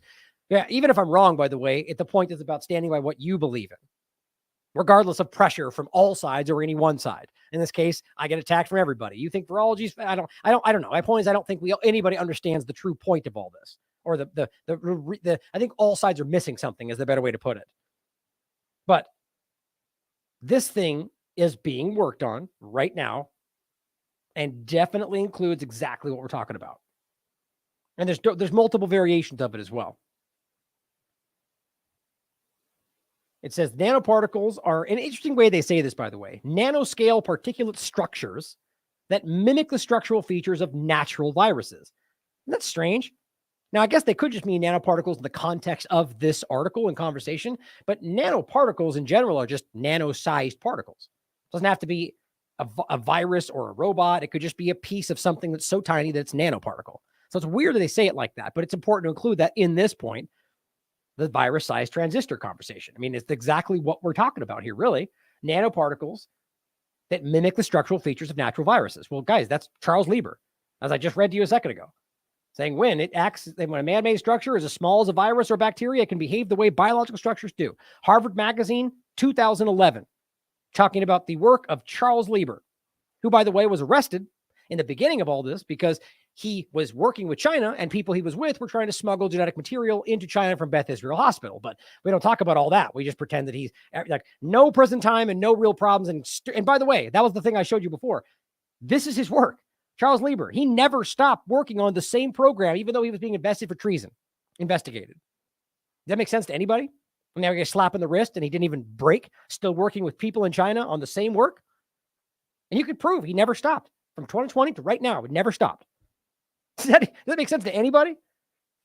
But it goes on to say, for example, nanoparticles have been constructed with individual or multiple versions of the full spike protein and presented in high-order antigen arrays in native-like conformations, fusing naturally occurring bacterial ferritin to antigens as a vaccine delivery platform. All about the platforms these days, increases the immune response for weakly immunogenic targets and recapitulates the complex structure of trimeric class 1 glycoproteins. This makes ferritin nanoparticles a promising avenue to explore to generate enhanced immune responses. Now, do you know what doesn't need an enhanced immune response? Your natural body's response. So it's interesting that we're working so hard in the direction to make this be workable when your own body's been working for humans' existence, right? It just begins. This is my point about it's recreating what is currently real as in the technocratic vein. This is not about enhancing humanity. It's about circumventing it. It's very obvious to me because, again, ferritin nanoparticles in and of themselves are not something that, like, all of this stuff is, they all come with their own problems in certain ways. Whether, even the other things we're talking about in regard to, like, let's take a good example of things like Meridol, cannabis, where ridiculous people like Alex Bernison have no clue that they're wrong about how bad cannabis, or how they think bad cannabis is bad. And in reality, it's, in my opinion, basically benign, other than the effects you would have from anything, smoke in and of itself or overuse of anything. But the idea that they made something telling you it's super dangerous and bad, even though they've had medical uses of it going back to the 80s, arresting people for the same thing, the government, I mean, can literally make a product based on just pulling out the THC molecule, which hurt people. I mean, not because THC, but because they ruined something that was meant to work with your body and added things to it that literally hurt people. They stopped using it, while the natural version of it is still illegal. I mean, you just can't make this stuff up. These people are actively trying to capitalize on, profit from, and circumvent all things that are naturally good for you, or just natural. A group based on Duke University took a similar approach using self-assembling Helicobacter pyloriferrin nanoparticles. Self-assembling. Great. Now we're getting into the whole possible graphene oxide overlap. Now it says another ferritin nanoparticle-based vaccine is the Delta C70 ferritin Hexapro from Stanford. Ask yourself why they're all working in the same direction for multiple locations. This is already decided, apparently. It is based on SAC ferritin, which displays a truncated form of the pre-fusion SARS-CoV-2 Wuhan H2HU1 spike on self-assembling nanoparticles. So many things to get into there, but how about we just make an interesting point about, in the vein of whether this was all a big experiment to see how certain things work to prime them better for the next things they're working on. Realize that, so they're talking about making this with a truncated form of the spike protein. Well, isn't it interesting that Jessica Rose and I spoke about this in regard to the Blotgate discussion? And it turns out that proved that they were accidentally creating truncated spike protein. Maybe it wasn't an accident. Maybe this was all just one massive test. I really actually think that's what makes more sense than anything. Crazy. And I think that was it. There's plenty more points to make in this article, but to just kind of wrap up in general, I think we need to realize, guys, that this is something that's been worked on a long time. This goes back to 2006 towards a coronavirus-based HIV multi-gene vaccine. Interesting enough, and it says the molecular biology of coronaviruses and particular features of the human coronavirus indicate that HCOV229E based vaccine vectors can become a new class of highly efficient vaccines. Or you work on this and it causes the very problems that you're pointing at. Basically the human dendritic cells, the DCs. It says these virus-like particles. Guys, virus-like particles, that is currently what this is what's the right way to frame it? Like, this overlaps with the virus-sized transistor discussion, but the virus-like particles this is the genetically modified nanotechnology virus. I mean, I argue this is basically the next step of what Lieber was doing here. The biological development of the transistor version of what we're talking about. Talking about organically created, genetically modified virus-like particles that can be changed, altered, and produce what they want. That's terrifying. And it says containing, in this case, which changes based on what they train it to do tomorrow, HCOV, basically the HIV coronavirus overlap thing. It's the HIV overlap vector RNA have the ability to transduce human dendritic cells and to mediate heterologous gene expression in all the cells. I mean, this is basically an earlier version of all the stuff we were just talking about. And then it becomes even more interesting when you realize This is always, we talked about this in February multiple times, 2022, the COVID vaccine HIV connection. This gets into not just the fact that they reported that the AstraZeneca version could actually cause a false positive, or some cases actual, they disputed what it really was, version of HIV, or the conversation that there was an older, a use of something in the other injections that has actually been in history, in past discussions from Fauci, acknowledged as something that does actually cause HIV. Or, I mean, all these different overlaps. Or this was one day later, the deep dive, vaccine acquired immune deficiency itself, right? So VAIDS and the HIV insert in SARS-CoV-2. Because realize HIV is simply the argument is that sort of like the SARS-CoV-2 and COVID-19, the lie therein, that there's also a lie between HIV and AIDS. That really what we were always dealing with was another vaccine-induced problem. And always what it really was an immunodeficiency, which was commonly caused by vaccines. And all they did was call it the human immunodeficiency virus, as opposed to vaccine-acquired immunodeficiency syndrome, which is literally what we're dealing with on a daily basis, which is basically the same as HIV. And then one day after that, we talked about the HIV/AIDS compared to SARS-CoV-2 COVID-19 point. And in my opinion, guys, these might as well be the exact same thing at a different time. And just want to give a shout out to Nick Petrosky, who made this point, who highlighted this study, and then thank you to Orwell for sharing it with me. Excuse me, I think maybe they both, I forget, but thank you to all of you who are sharing great work with me. And then he also says, well, if we're dropping breadcrumbs, and he points out this interesting nugget as well. In 2001, the pathology of experimental aerosolized monkeypox virus infection. Yeah, and you see where this goes. Certain people like Dr. Boyle would tell you that's where it all comes from. Or like we just heard Dr. Martin say, it's always been the United States government. And as Mike Donio points out, do you understand the size and scale of the move from conventional therapeutic drugs to the new gene therapies that are now being unleashed? Seismic would be putting it lightly. Prior to the ideas of gene therapy, transfections, mRNA therapies, and more drugs were synthesized in a lab and then delivered or administered to a patient. Now, the drug is literally being made in the patient's body by hijacking their own cellular processes. I can't believe anybody ever allowed this. The potential for adverse effects is off the charts, as we now know, compared to conventional drugs, despite how toxic most of them are. Point. With the advent of the new disruptive technology, disruptive, it's the very word that he used in the presentation about neurotechnology, there was a requirement for an equally sizable crisis to gain the needed implementation by the populace. Problem, reaction, solution. There is no way that if most people truly understood what this technology was, that they would willingly accept it. No way, no how. I believe this is all very intentional and part of a much bigger plan. This is why he says it is so important for you to start to understand science if you haven't already. Wholeheartedly agree. Can't overemphasize, he says. I don't want people to be caught off guard next time, and the best way to do that is to get ahead now. That's why they're screaming to you, don't do your own research, you conspiracy theorists. Exactly for that point. And then again, to bring it back to the original starting point, the dirty secret of Israel's weapons exports being tested on Palestinians. We know that there's Pfizer drugs being given now. We know that they've done all sorts of experimentation. God only knows what stems from there, and I'm worried that might be a point they exploit.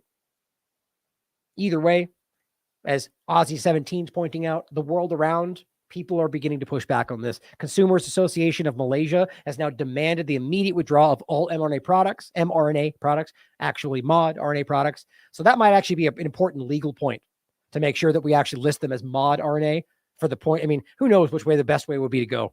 I bet you the judges won't even know it's mod RNA, right? But it's an important distinction. As we pointed out, and it's funny how this doesn't even show it now. Is that funny? Twitter gaslighting for Celine Dion and COVID-19 injections. Who knows? But Celine Dion has now lost control of her muscles from her condition, from her quote condition that we're baffled about. Come on, guys. She had an autoimmune problem that we're all explaining for something other reason and lost control of her muscle. Weirdly looks exactly like what people have been going through since 2020 forward, but we're all going to pretend like it's totally fake. And I said, baffled, #baffled. And Canada reports a 300% increase in, quote, unspecified causes of death, sparking calls for investigation. We're just baffled. Lastly, as Cat A points out, this debacle, the debacle that is the COVID shot, has given rise to a pivotal movement whereby the world is now ready to face the tragic reality of the risks associated with much bigger things than just this one injection, or rather just the bigger conversation than just one injection, which is, as she puts it, the childhood vaccination schedule. I put it as all possible vaccinations. Dr. Andrew Wakefield, for many years, and by the way, as I've always said, people will try to exploit that as, it's not like I'm afraid to be called anti-anything for that matter. But my point is to make it clear, as I said with an interview I did today with Dr. Malik, who I'll put out tomorrow, or hopefully, is that, it's not really about being anti-any. It's about realizing that if what we understand about this technology is correct, as I've always said, that's a big if, because I don't believe we've been told the truth about a lot. But assuming what we've been told is correct, that the technology could potentially be utilized for positive things if the intent is good behind it, because right now it's obviously not. And then choice is paramount, is everything. Even with this, if you allow people to truly make their own choices, it's about just people being responsible for their own choices. So my point in saying that with every single vaccine is because they've all come from the same people with the same intent. We should question all of this right now and question everything, including the actual technology. My point is, though, we should just acknowledge that if what we understand about it is correct, it seems likely that it could be used in a way that could benefit some people, given their choice to make that, given them the freedom to make that choice. But it says Dr. Andrew Wakefield, for many years, this is from the Vaxxed conversation with Del Bigtree, was a lone crusader, has now been joined by some of the other more esteemed doctors and other esteemed doctors, McCullough, Corey, and so on. Between 40 and 80% of parents believe their child's autism as a result of the vaccine. He's got a new movie coming out we should probably check out. But I wanted to play this clip for you, at least just a part of it, so you can hear what he has to say. Interestingly, realizing how long people have been trying to call out this problem. And think about why they were so aggressive to the revelation of the facts around this topic all the way back then. I think it's obvious that there was more going on here as far back as you could look.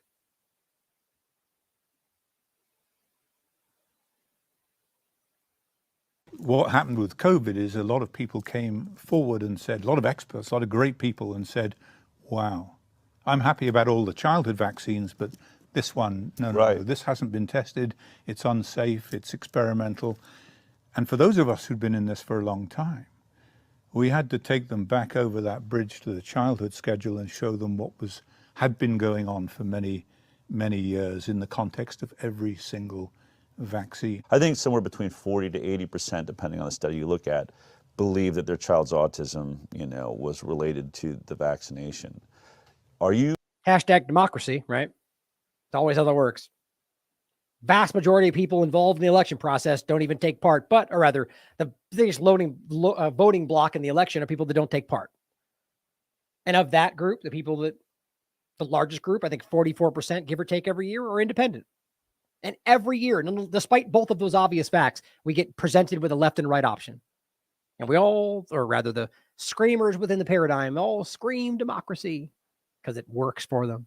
Sensing the seismic shift, I believe, is going on with doctors like Dr. Peter McCullough. I mean, not just any doctor, sort of like you, an expert in his field, a leading, heart doctor in the world, most published, is coming around and looking at the childhood vaccine. You've got Dr. Pierre Corey, who's run hospital departments, is now investigating this. Paul Merrick, probably, I think, the living most published ICU doctor, is now looking at vaccines, this autism connection. And I sat at Ron Johnson's hearing with, I don't know, at least 20 doctors. And I said to them before we started, I just want you to know the doctor that's not here is the one that was here all by himself, and that's Dr. Andrew Wakefield. Finally, you're all coming together. There is now this almost tidal wave of world-renowned professionals that are finally starting to look at this issue. Do you feel that? Are you aware of that? Definitely. I was on a stage with Paul Merrick the other day in Atlanta, I think it was, and we sat down together. Great guy, lovely guy. And he said, a year ago, I thought you were insane. And now I know you're not. That was reassuring. Isn't that just crazy? I mean, and think about how sad that is. Or even currently with what we're still going through, people like, Dr. Jenkins, or is it Jenkins or Jennings? The people that early on came out and were honest about this and just cited what were even then provable facts. And I don't mean like disputed facts. I mean, like citing that there were hospitals were getting more money for giving COVID injections. That's a static reality. It's based on insurance, and yet he got attacked for it. The point that Andrew Wakefield will never get back truly what he lost from telling the truth about these injections, about autism. And it's amazing how long it takes some people, even as we can see in some cases, good people, honest people that just still weren't able to see it, or for some reason wouldn't allow themselves to see it. It's amazing how obvious it all is. And this applies to every conversation we're having. I just think it's important that we capitalize on this awareness, look to people like Wakefield and others that were screaming and waving their hands at a time when nobody wanted to hear them, and listen to what they were saying then, and think about these longer topics tying in with what we're dealing with today. Because there's a very constant agenda to keep you fixated on the one thing. And I don't even just mean like the topic of Gaza, Israel, or, it's about fixating on whatever the current, I'll just leave it like broad.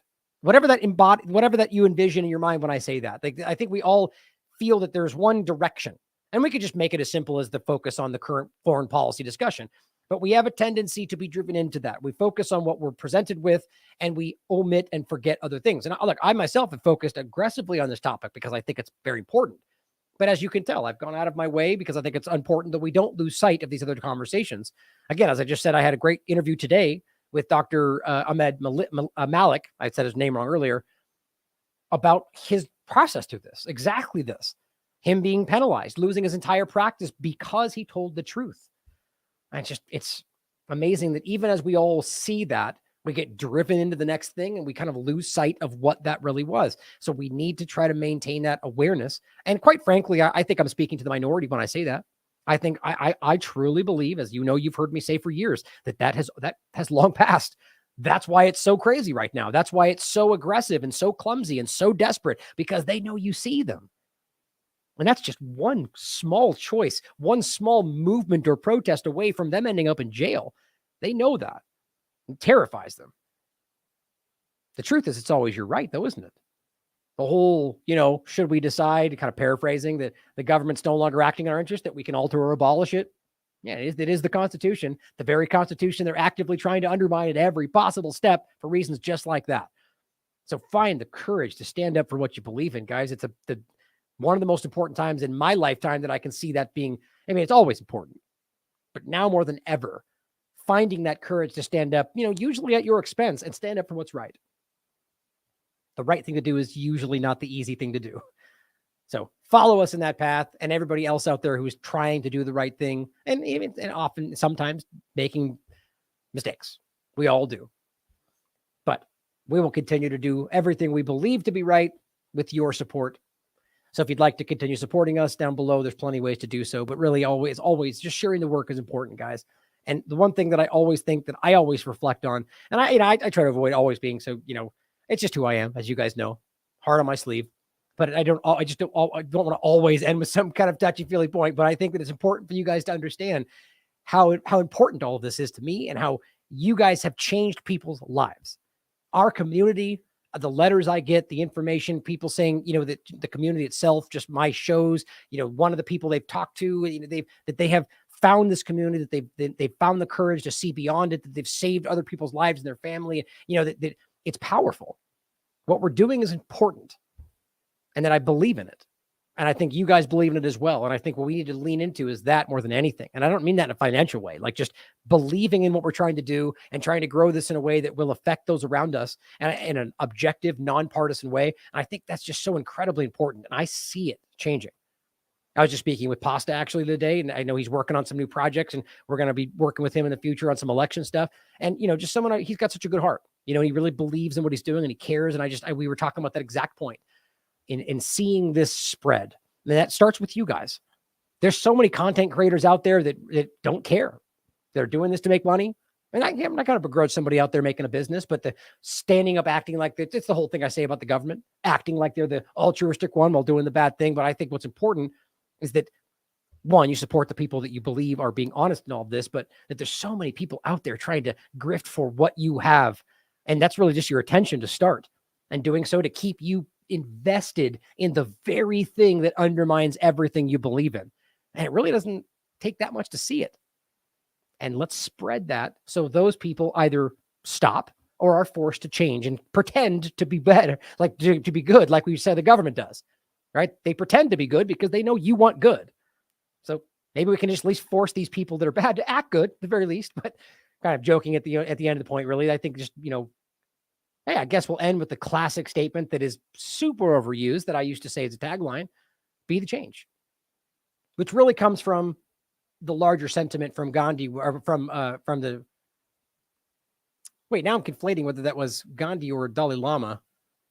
That's funny. I haven't thought about that in a while. In any case, the point is the real statement, I think, was, anyway, it means if we change the tendencies within ourselves, the tendencies in the world will also change. As simple as that. Be better. I love you all. As always, question everything. Come to your own conclusions. Stay vigilant. From the President's office in the White House in Washington, D.C., we present an address by the President of the United States, Dwight D. Eisenhower. In holding scientific research and discovery in respect, as we should, we must also be alert to the equal and opposite danger that public policy could itself become the captive of a scientific, technological elite.